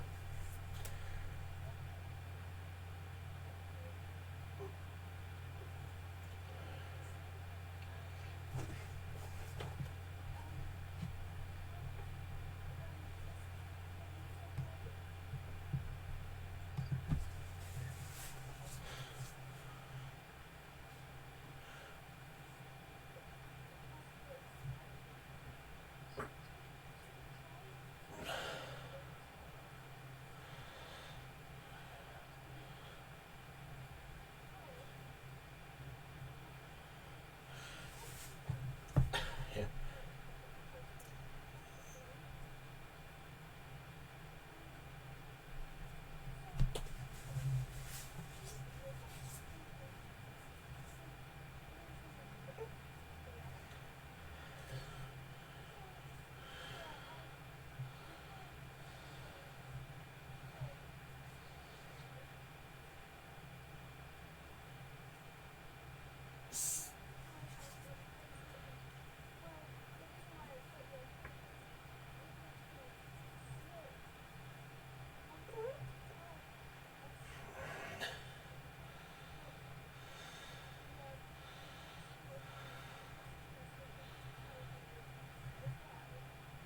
Saul.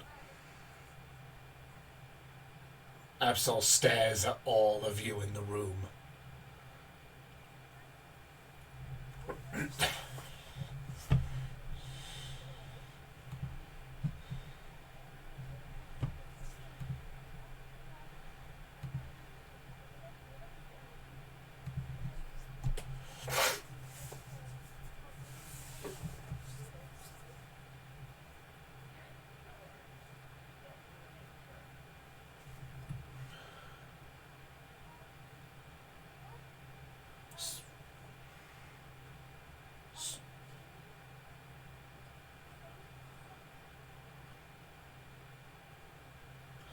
It turns and looks at Arlen and Shixona for a brief moment.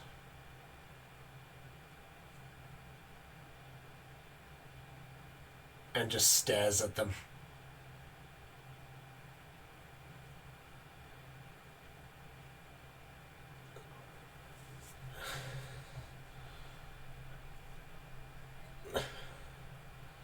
Oh.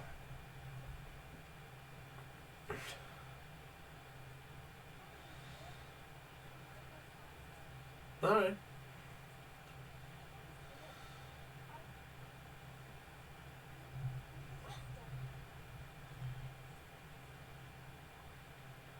Saul. It just looks around a bit more. It turns to look, just in case, is Lena back from her sandwich yet?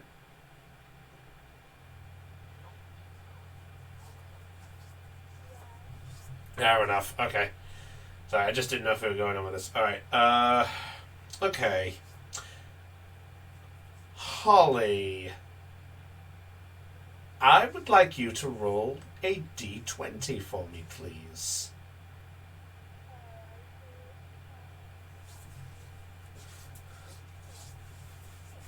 15? Okay. That does nothing. I just wanted to see a d20 roll.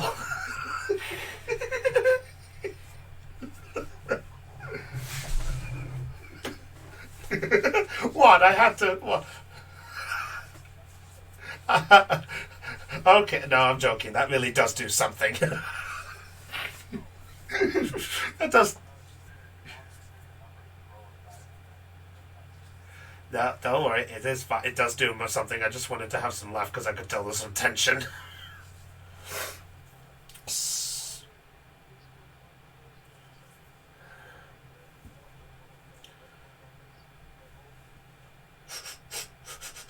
It just sniffs it with a soul.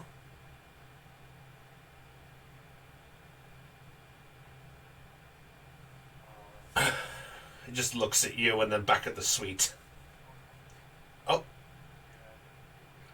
Yeah, it's back. It's this thing. Okay, what do you... Alright, so what's the suite exactly?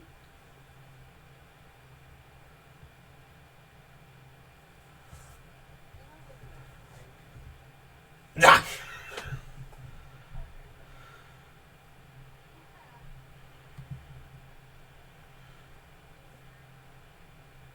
Yes. Do you remember me?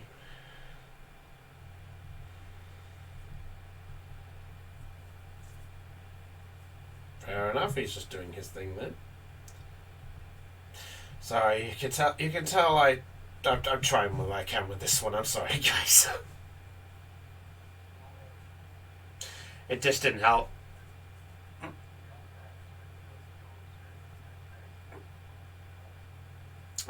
I was tempted to, but I thought to myself, you know what? There's something I wanted to do. So I figured now's the time to do it.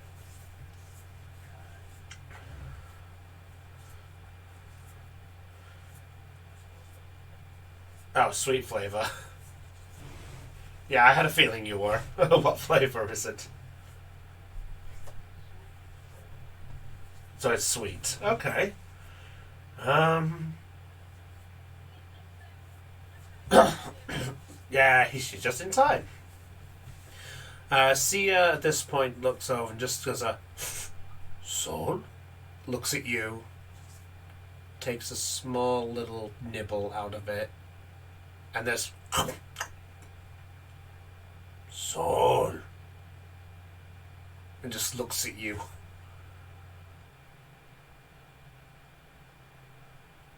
And then turns and walks back and sits in front of the edge of the bed where Louise is.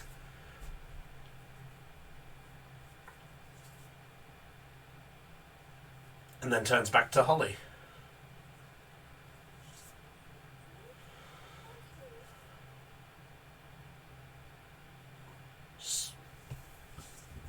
Soul. And all of a sudden you watch as the black sword crescent mark of its head begins to glow. Louise, I'd like you to roll another D100 for me, please, to see if a bright light is going to wake you up.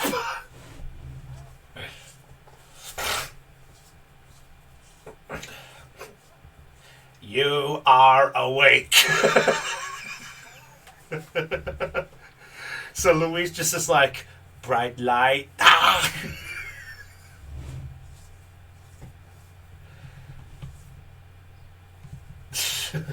as you do hear her say this, and as you do, all of you do feel, well, Holly feels that sudden thing there.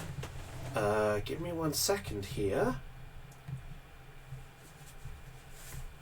There we go. Okay. So, I would like just your human counterparts to appear on the southern area where Holly is. Or rather, actually, one moment. I need to check my notes. Oh, this is... You...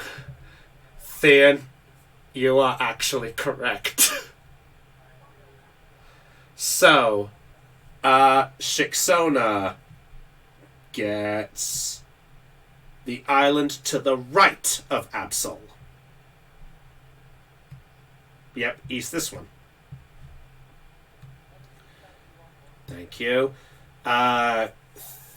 It's the old way to remember north south, north east southwest. Or there's the British version.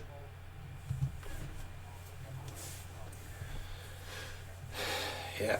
Or there's the British version. Never eat shredded wheat.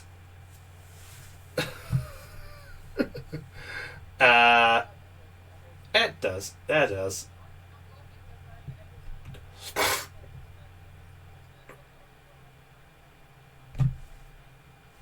That's fair. Okay. Fair enough. Alright. Arlen, you get the top left island. Kemplar, you get the topmost island. Momoko, you get this. You get the one. You get this one. You get the southwestern island. For Momoko, as Momoko is on that island, and Louise. Oh, right. I forgot about this bit. Okay. Louise gets something interesting.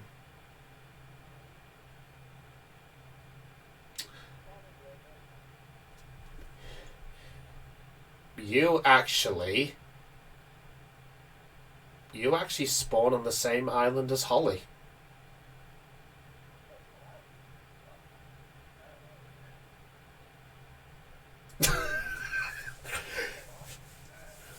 You'll see. You'll see.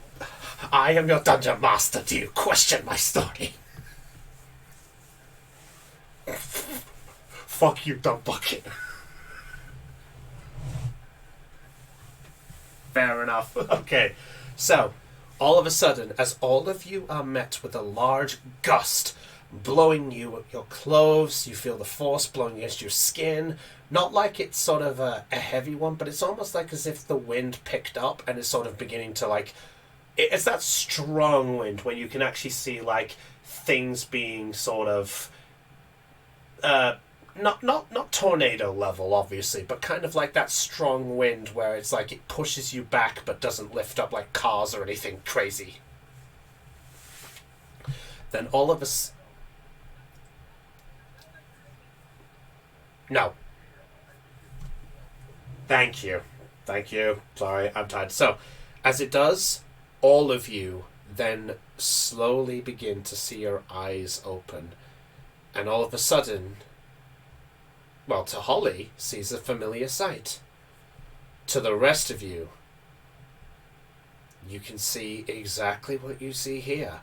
You are all about 150 feet above a large mass of land. And you all appear to be hovering over separate ones. Almost like, well, to the distance... somewhat close-ish, but yet still far enough. And Sia is standing in the middle island, and you all come to seeing this sight.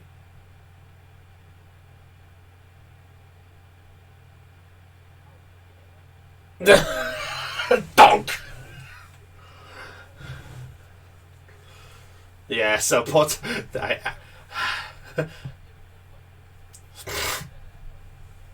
Yeah.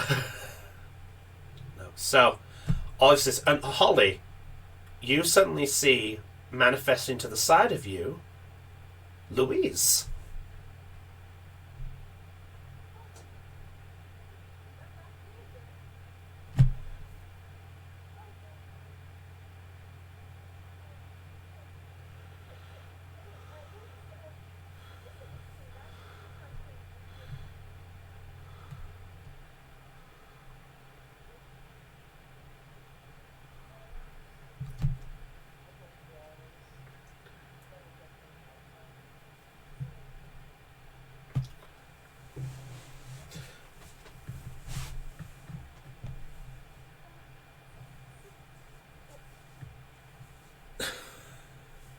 She does.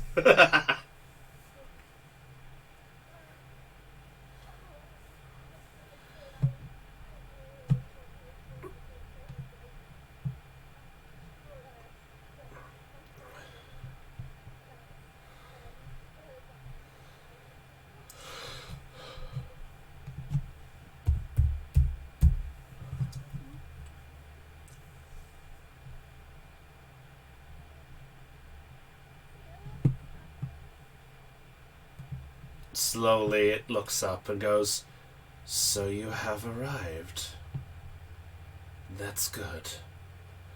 And turns to look at the rest of you and just goes, "And you all are here. That's good. Forgive the..." Alright, sorry, what was that, Ian?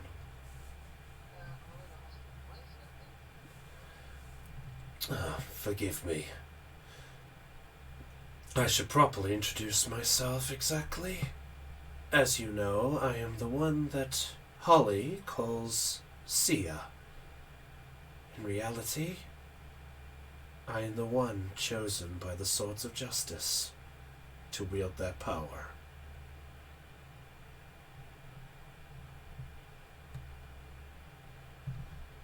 It turns to look at you.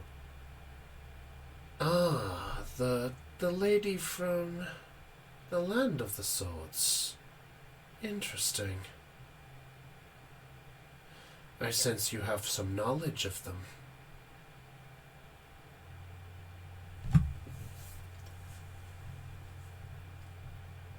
Then perhaps you are aware of their current fate.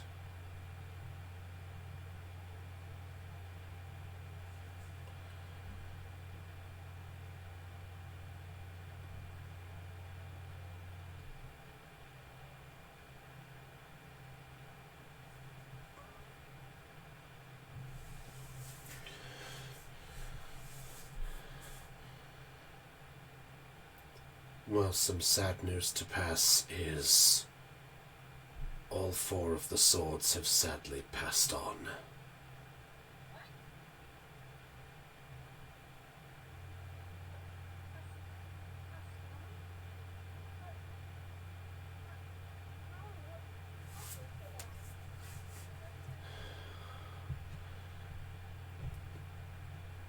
Not everything is as strong as a force.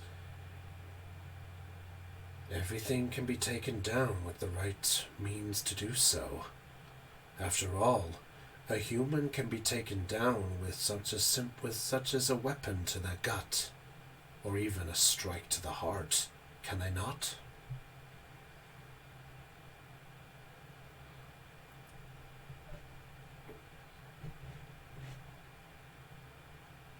I do. Not by much, but I was there for Kabalian's fate.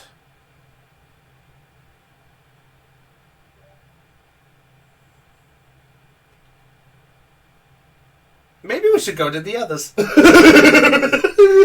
kidding. No, we're gonna stay here. I was trying to be funny. Hey, I'm running a stream. I've got a show to do. Yeah.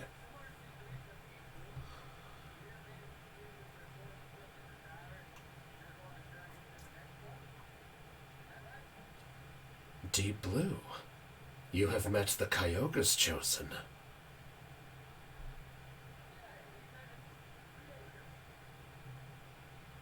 Curious. Very curious.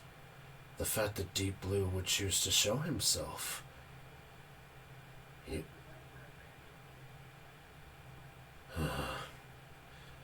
Pride of a parent.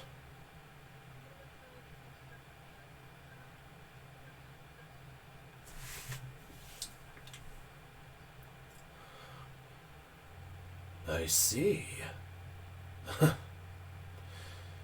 You know, that was such a thing about that chosen. Now I can see why Kyogre chose him. But, back to the pressing matter. It was only about a couple of months ago. During a routine patrol, the Swords of Justice decided to split up and patrol different areas to save some time. They had caught wind of an invader of sorts, causing trouble. Terrakian and Keldeo went off to explore the eastern areas and the northern areas of the Unova region, whereas Cobalion went to the south and Verizian to the west. Who knew that that would be the last time they would ever reconvene in one spot? Though I do not know of the fate of the other three exactly, I was there for when Cobalion was sadly taken down. For it was accidentally by my claw.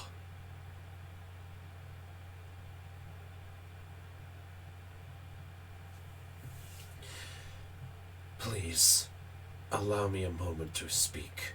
There is a reason why I have chosen to appear at this point like this.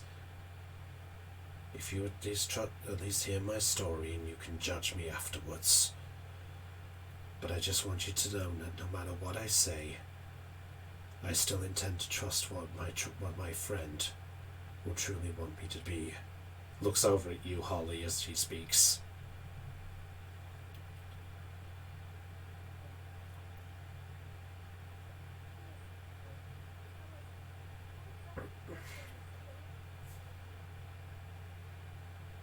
A couple of months ago, I was just enjoying my time being around when all of a sudden something just came out of nowhere. It just engulfed everything.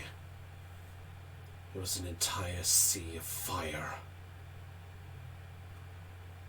Everything began to burn away. So, I gathered what Pokemon I could to rush to the ocean side, where at least we could try to find some safety.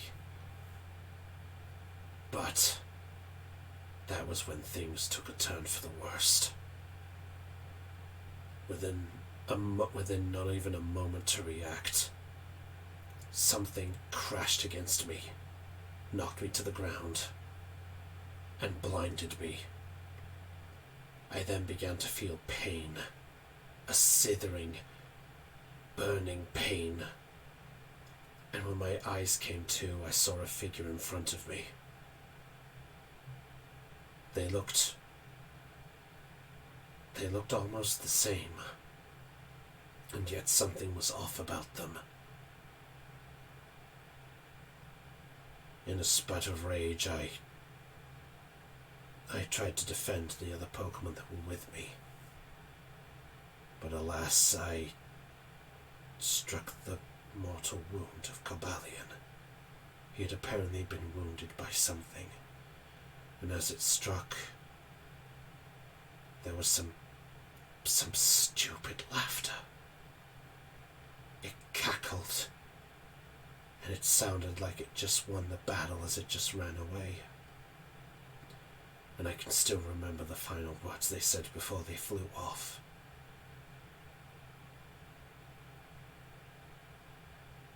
The nightmare has only begun. Reality is mine. It has no need for heroes to exist.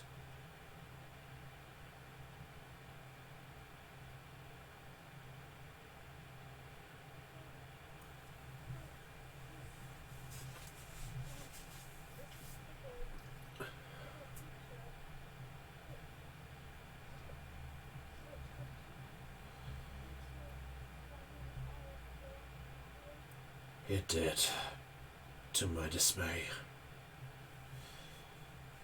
Whether it was anything similar to what happened on the other end to the other ones, I do not know. But as it happened, I realized what I did. I begged and begged Cobalion for any forgiveness before his life was just draining away. The Pokemon I was protecting, they understood I did not do it by any malice means. But it seemed Cobalion just smiled, and he asked me to become the next guardian. the next one to wield its power to soon become the Sword of Justice. So, Holly, it does mean that when the time comes, there is a possibility that I will become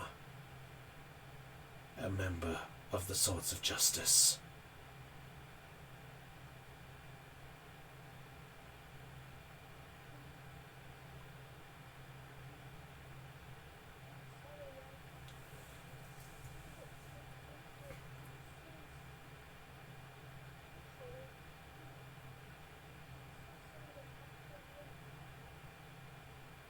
It's quite all right. After all, even I have the chance to express my concerns. But on to the reason why I asked all of you here.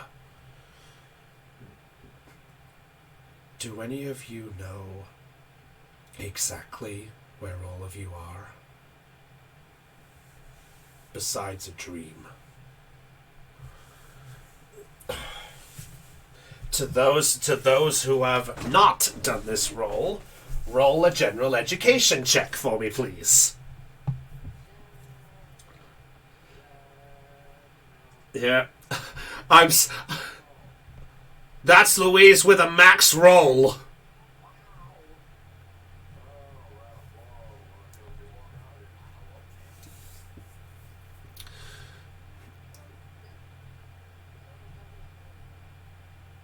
Oh wow, Momoko almost matched.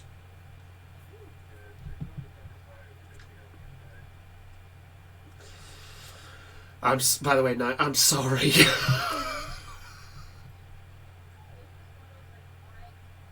This is one of Knight's favorite region is Anova, and I've essentially just killed the Swords of Justice.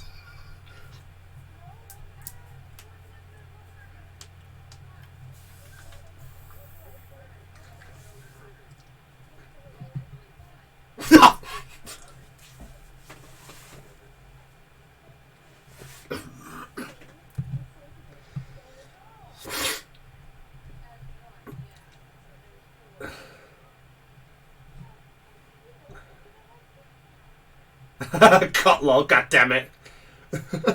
Cotlol in the chat, by the way. Cotlol says, I claim the Northern Island, and I claim the northernmost island, Southern Island.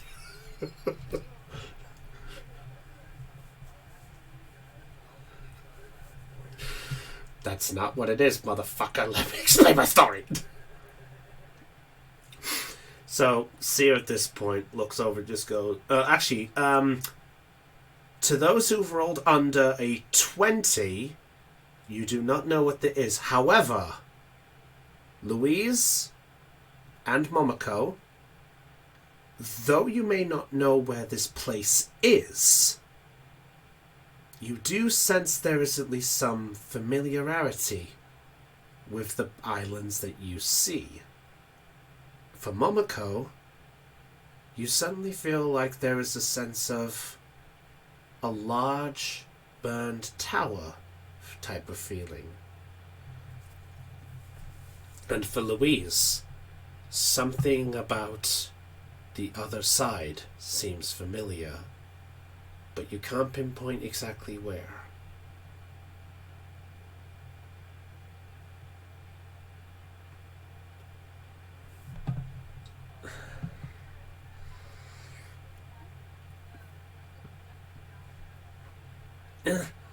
It's alright.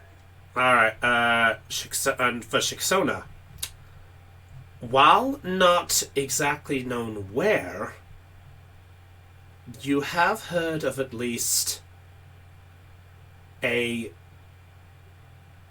Oh, God damn it, Aeon! Aeon.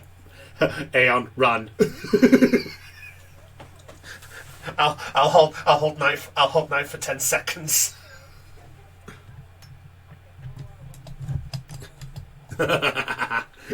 Anyway, so Shixona, while you do get the sense of a familiar feeling to you of what feels like a draconic spire, but for you, There is an old legend that you have heard of. That it's said that the spire would obviously reveal the hero. But, based on how legends have gone, maybe there's just more than one side to this legend.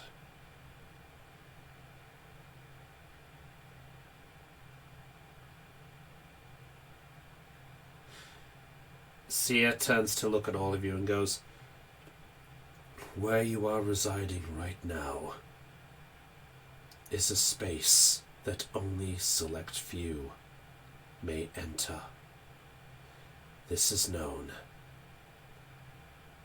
as the legendary abode.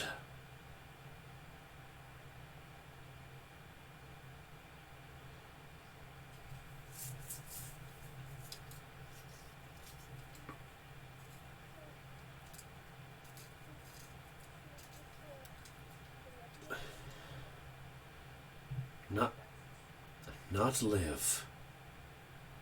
This is the place where they reconvene their spirits before they get transformed.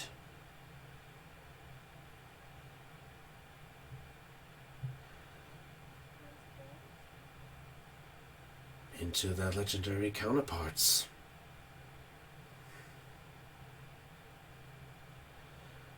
Do not worry, my time is not coming yet. But I just want you all to know that where you are residing is a place that holds a connection to each of you, so to speak. And notices the two blank ones and goes, though it appears there is smaller than intended.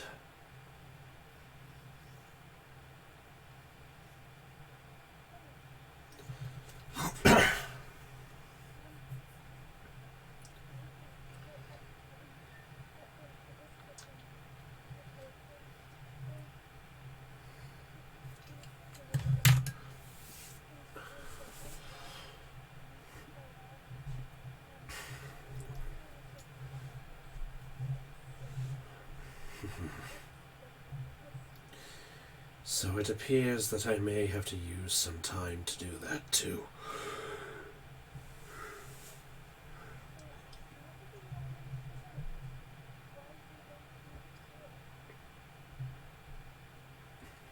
Why so? Well, they each represent something that you are connected to. They are connected to the ambitions that you all thrive for.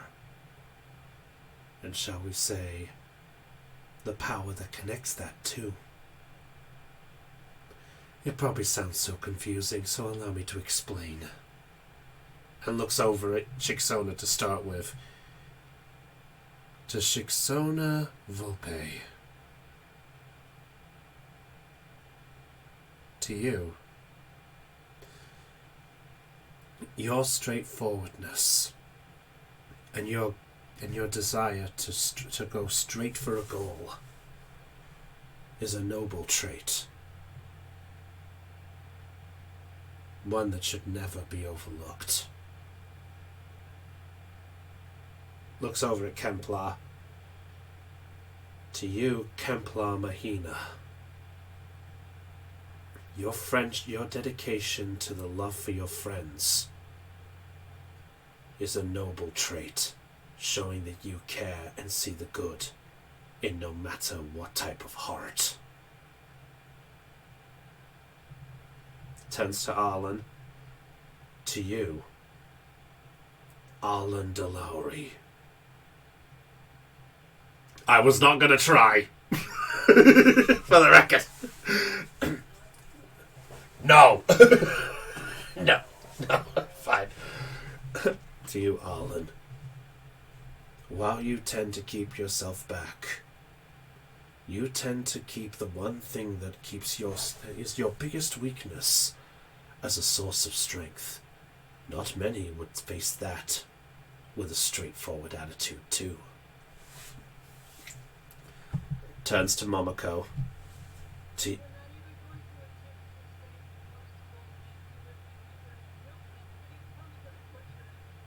Yeah, that and I lost it.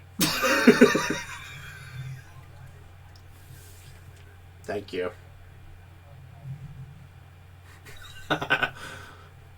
Alan Montgomery Van Doren Karatzi Dalori III. Close enough. Sorry. So to you, Momoko, he turns and goes, to you, Momoko Hanami. Your dreams are what guide you. Though you are, though you have chosen a path of multitude of ways, you are still set on the straightforward goal. Not many humans rely on a split road to still reconvene. Turns back and looks at Holly. To you, Holly. Despite the fact that a stranger would come to your life, you still would show kindness to those who desire it too. That shows something that not many people do. Being trust. And to you, looks at Louise, the one known as Louise. There's something interesting about you, like something guides you. But I can't tell exactly what guides you. Almost like it's a cloud of smoke.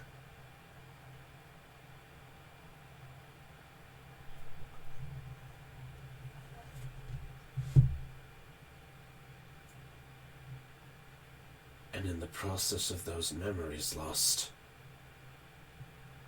it appears you have found something else. You found something that could be a savior.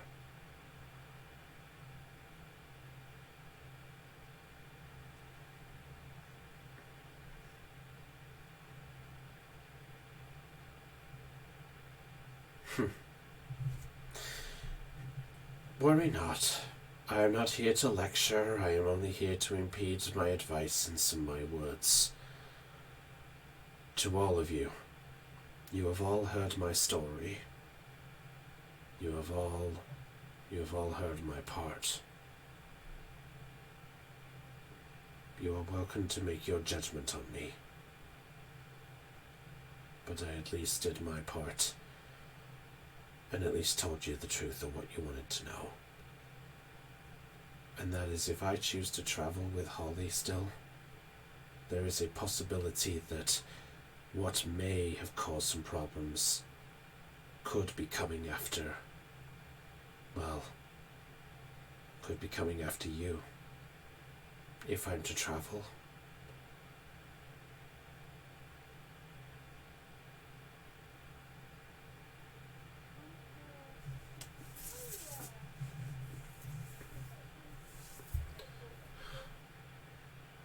Do you want to?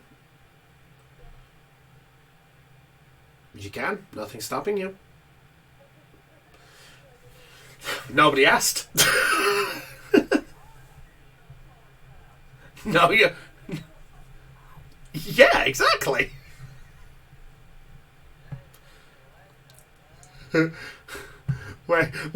Poor Floof and Heidi are just there listening to all this, kind of like, we missed out because we found a Magnemite and a Jupiter.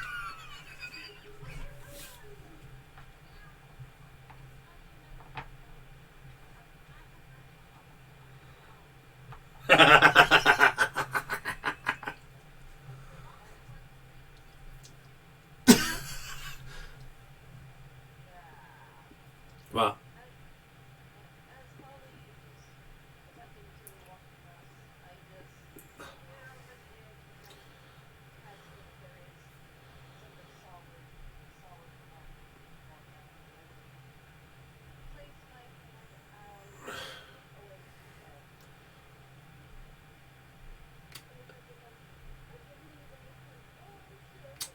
as she puts her hand out,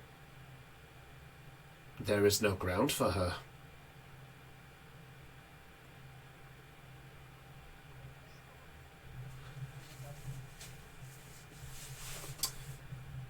Do you look up? Do you look up? Okay.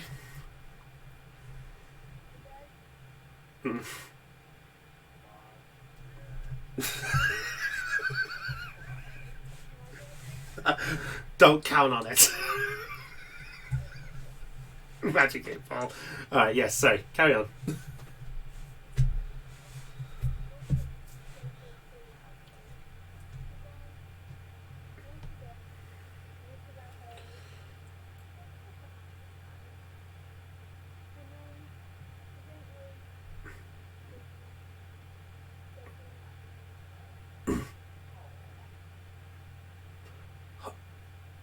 Holly.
He just sighs a little bit. It's all well and good, but what about your comrades? Do they see the same heart as you?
As you say that,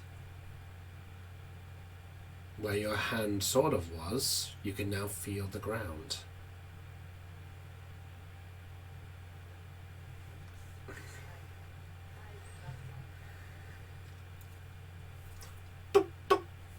Seems solid.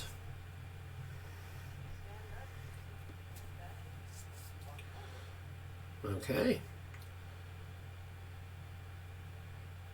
Anyone else want to react or do anything?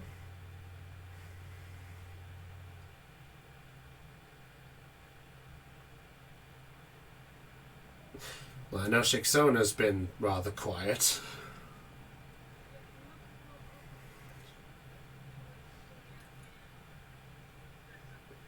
Go ahead.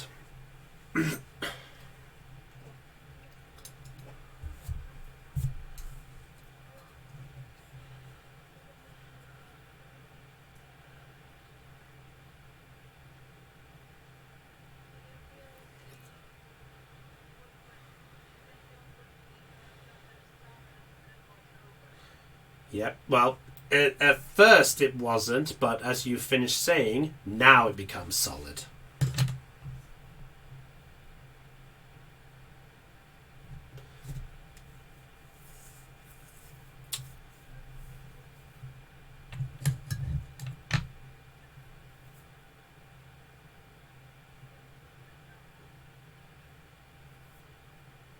I thank you. It turns to look at the other three.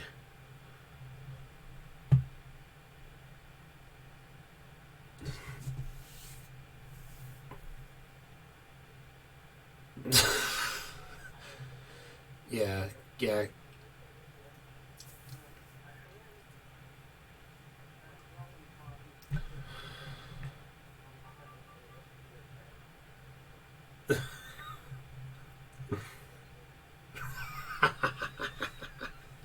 I knew that would get you. I've been waiting for this.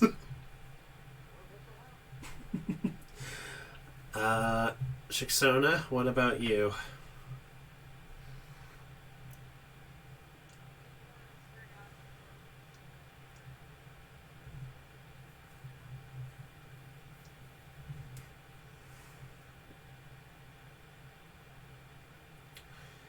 Sia does turn to you, Shixona, for a brief moment and goes, "My dear, if it's any comfort for you,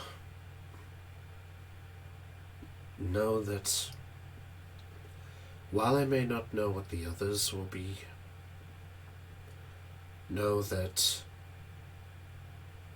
when my time comes, I will do my part to be the best sort of justice I can be. Until then, know that I will do anything in my power to protect what I can. If that's any consolation to you."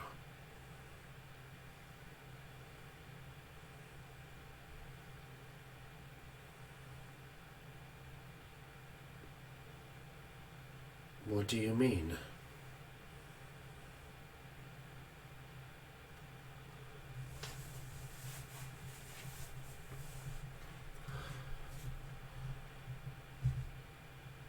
That explains your silence. I'm sorry if this was the harder pill to swallow.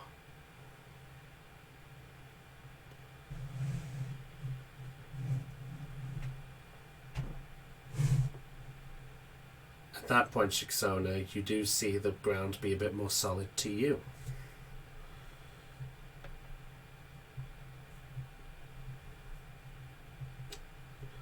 Arlen, okay, so do you walk up to Sia? Oh, you walk to the others, okay, fair enough, yep, that works too. Okay. I think Kempler's still BRB, so... Arlen, do you have anything for this? Or are you still... Oh, welcome back, bud.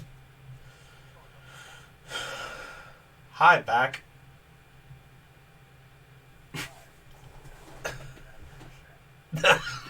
Okay.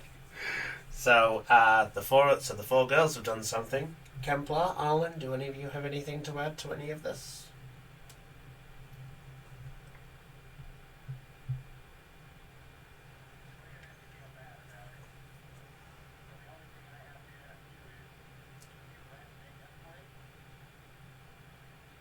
I intend to.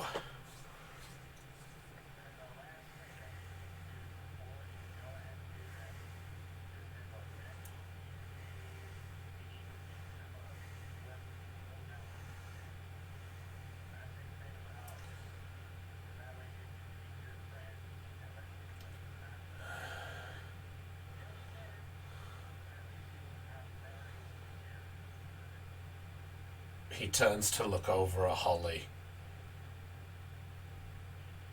then looks back at you and just nods as if to go, I think that should be satisfactory enough.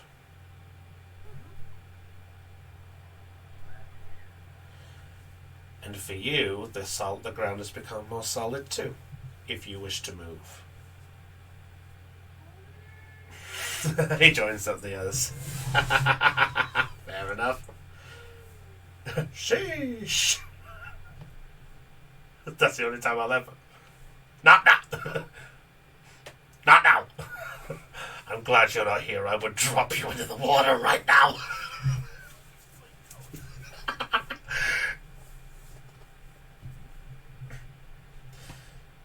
It turns to look over at you, Arlen. And what of you? You seem troubled. Is my story too much to take?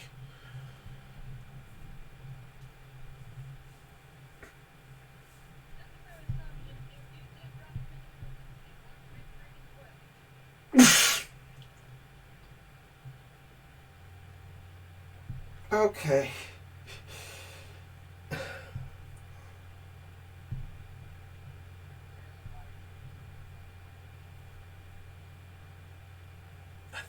Go ahead, Anne.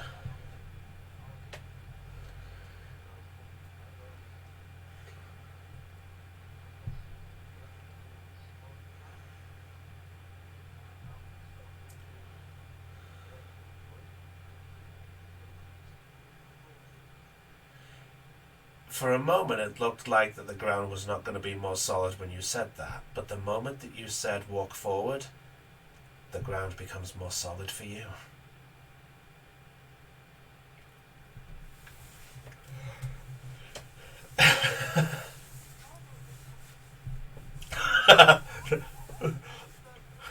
The void.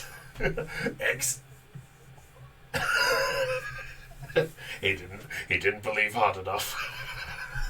Okay. Cecile looks at you all and just goes, I appreciate your honesty. Then at least allow me one small favor from me in return for me trusting into you.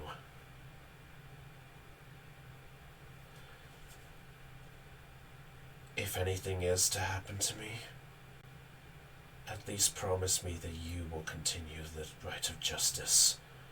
At least for the goodwill that you have been showing so far in all of your traits.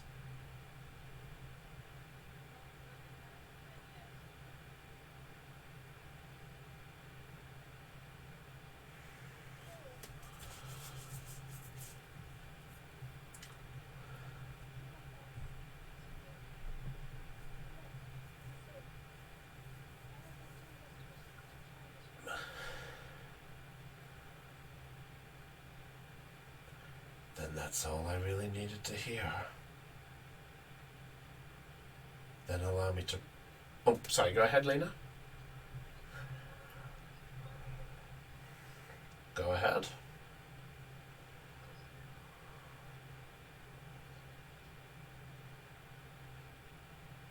Respect. Yes. Respect is a funny thing to try and get, but I appreciate it nonetheless.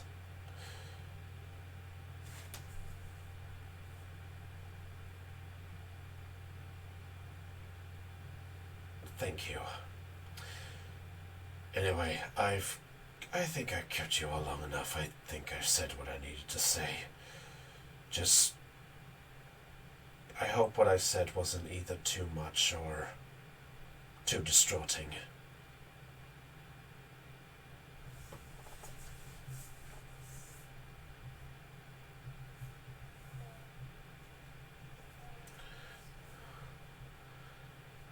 Yes?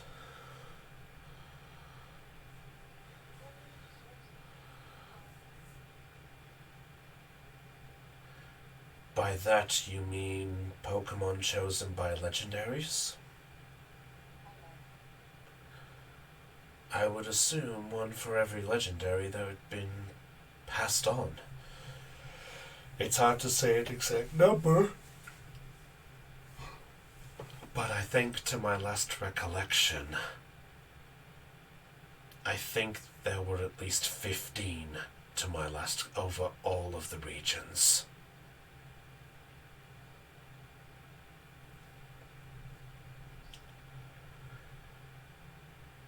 But if you wish to know the ones of Hoenn, if that may bide you some time, I can at least tell you that Kyogre, Groudon, Rayquaza, and Deoxys are the 4 from Hoenn.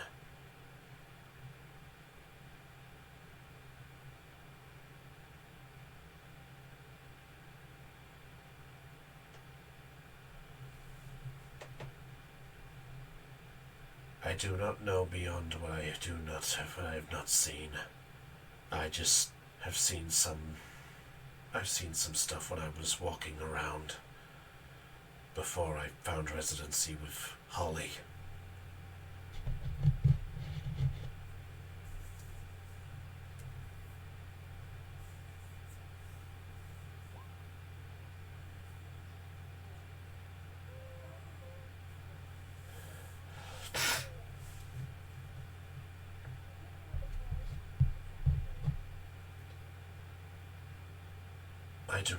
I do not know exactly. All I know is it was something that was able to generate a large amount of heat to cause me to feel burning. Unfortunately, what it could be after that, I do not know. It all happened in such a flash, I barely had a chance to react.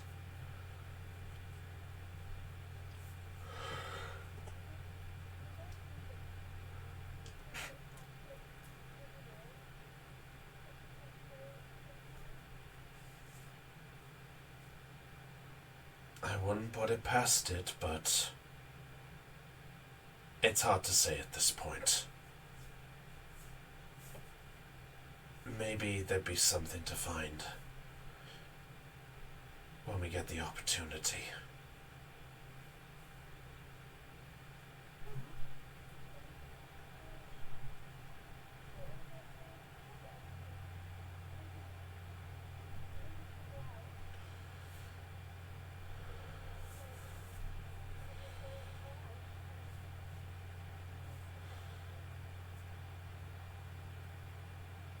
Yes, that does sound like an idea. Just as that is said, all of a sudden, to you 5, you do hear a voice echo, not from Sia, but from another direction, from further north, ironically from the island that was next to Theon. Yep, that's the one. Where is my music? Please tell me I have the right. Where's the music? Oh, there it is. There we go. That's the music. You watch as this island here begins to slowly turn into a clouded fog. And Sia, after seeing this, looks at you and goes, "No. We need to get you out of here. Now!"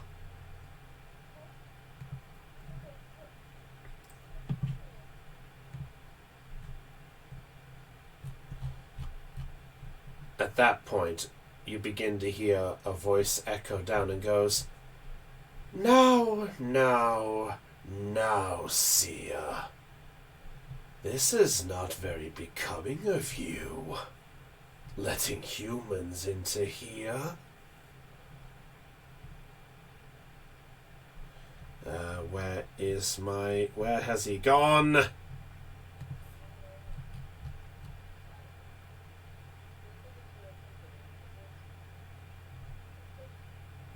I don't know.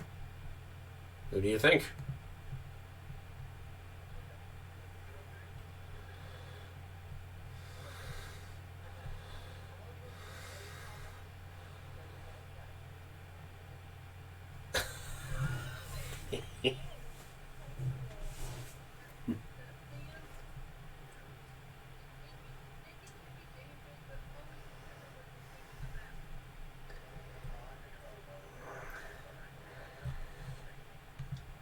Okay. Yep. Here we go. Ah, found it. Sorry, everybody. So, popping out of the island in a darkened state. No, that's not what I'm looking for. Oh, here we go. I am probably going to be killed for this.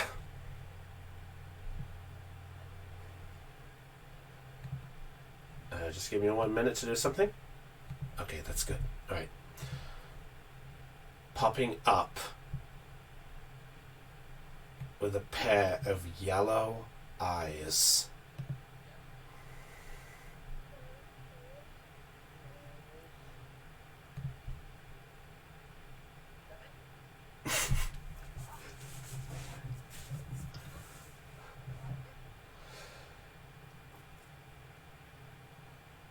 A large shuppet appears over the island and goes,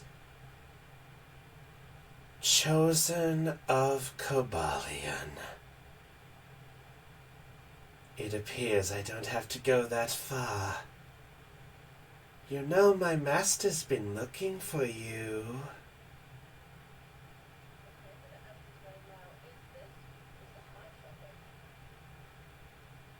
Do you ask him that?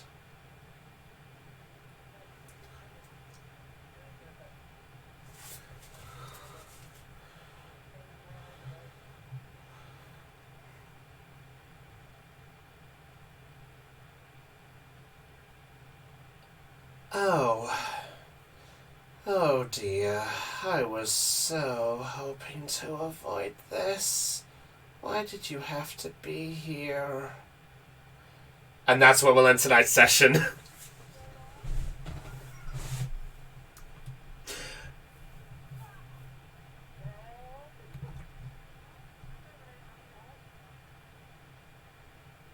What?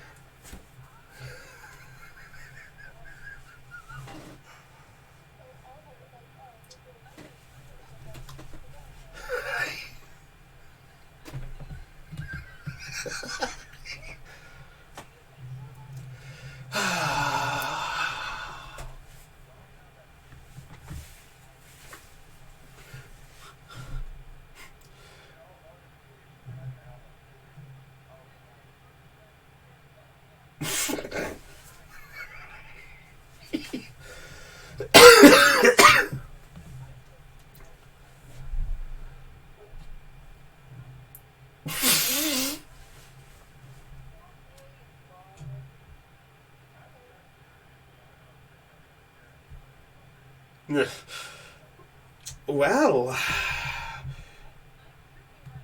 I have been stewing with this one.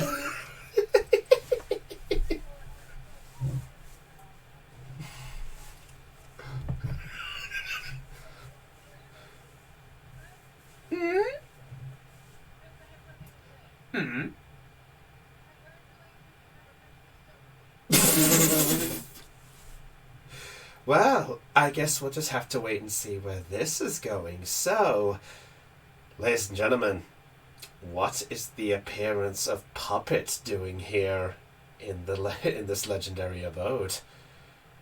Will our heroes be able to get out of this mess? Will Elizabeth and Tycho have to find new friends if they're not getting out of this? Well, yeah.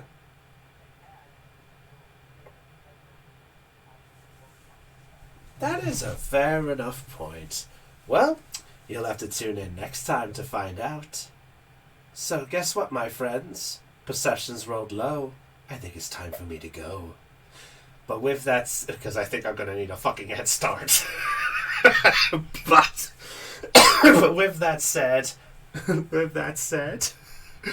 I'm going to be killed by many people for this session, so let's end this up. So it's goodbye from your Dungeon Master, Brownie of the Joychild Gamers, and it's goodbye from Aeon.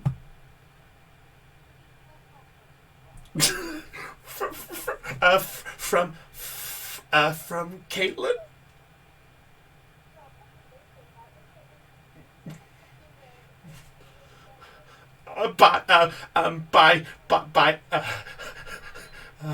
By night.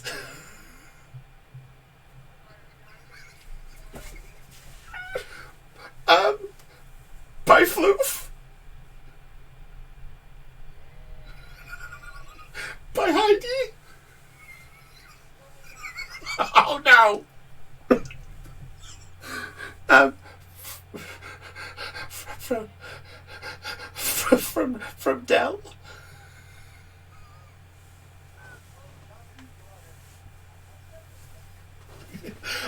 Oh god, someone who doesn't want to kill me yet. and from and from and from oh shit. Oh shit. Um yeah. Yeah, hello, yes, hello, Virgin Airlines, yes, I'd like to recancel a flight, please. and, and, and goodbye from Thean.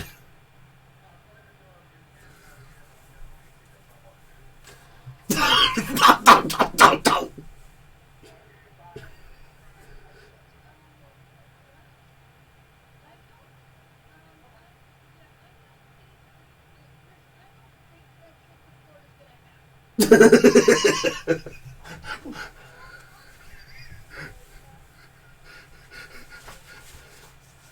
Yes.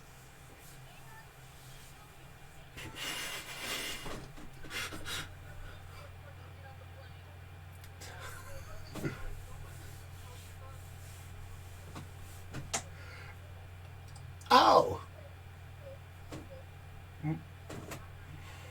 Yes.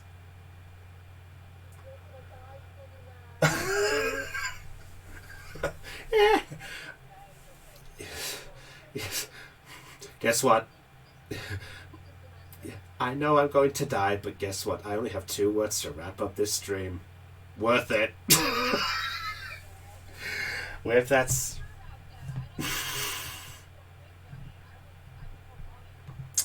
we'll find out next time. So, I will see you all for the next episode. Just as a reminder, it won't be in 2 weeks' time because of my trip to the States. Will there be one when I get back? We'll have to wait and see. It's up in the air. Not intended to make the pun there, but we'll see what happens. It just depends what work gives me when I get back.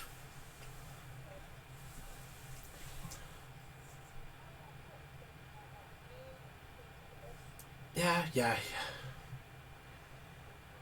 Ha! Thank you.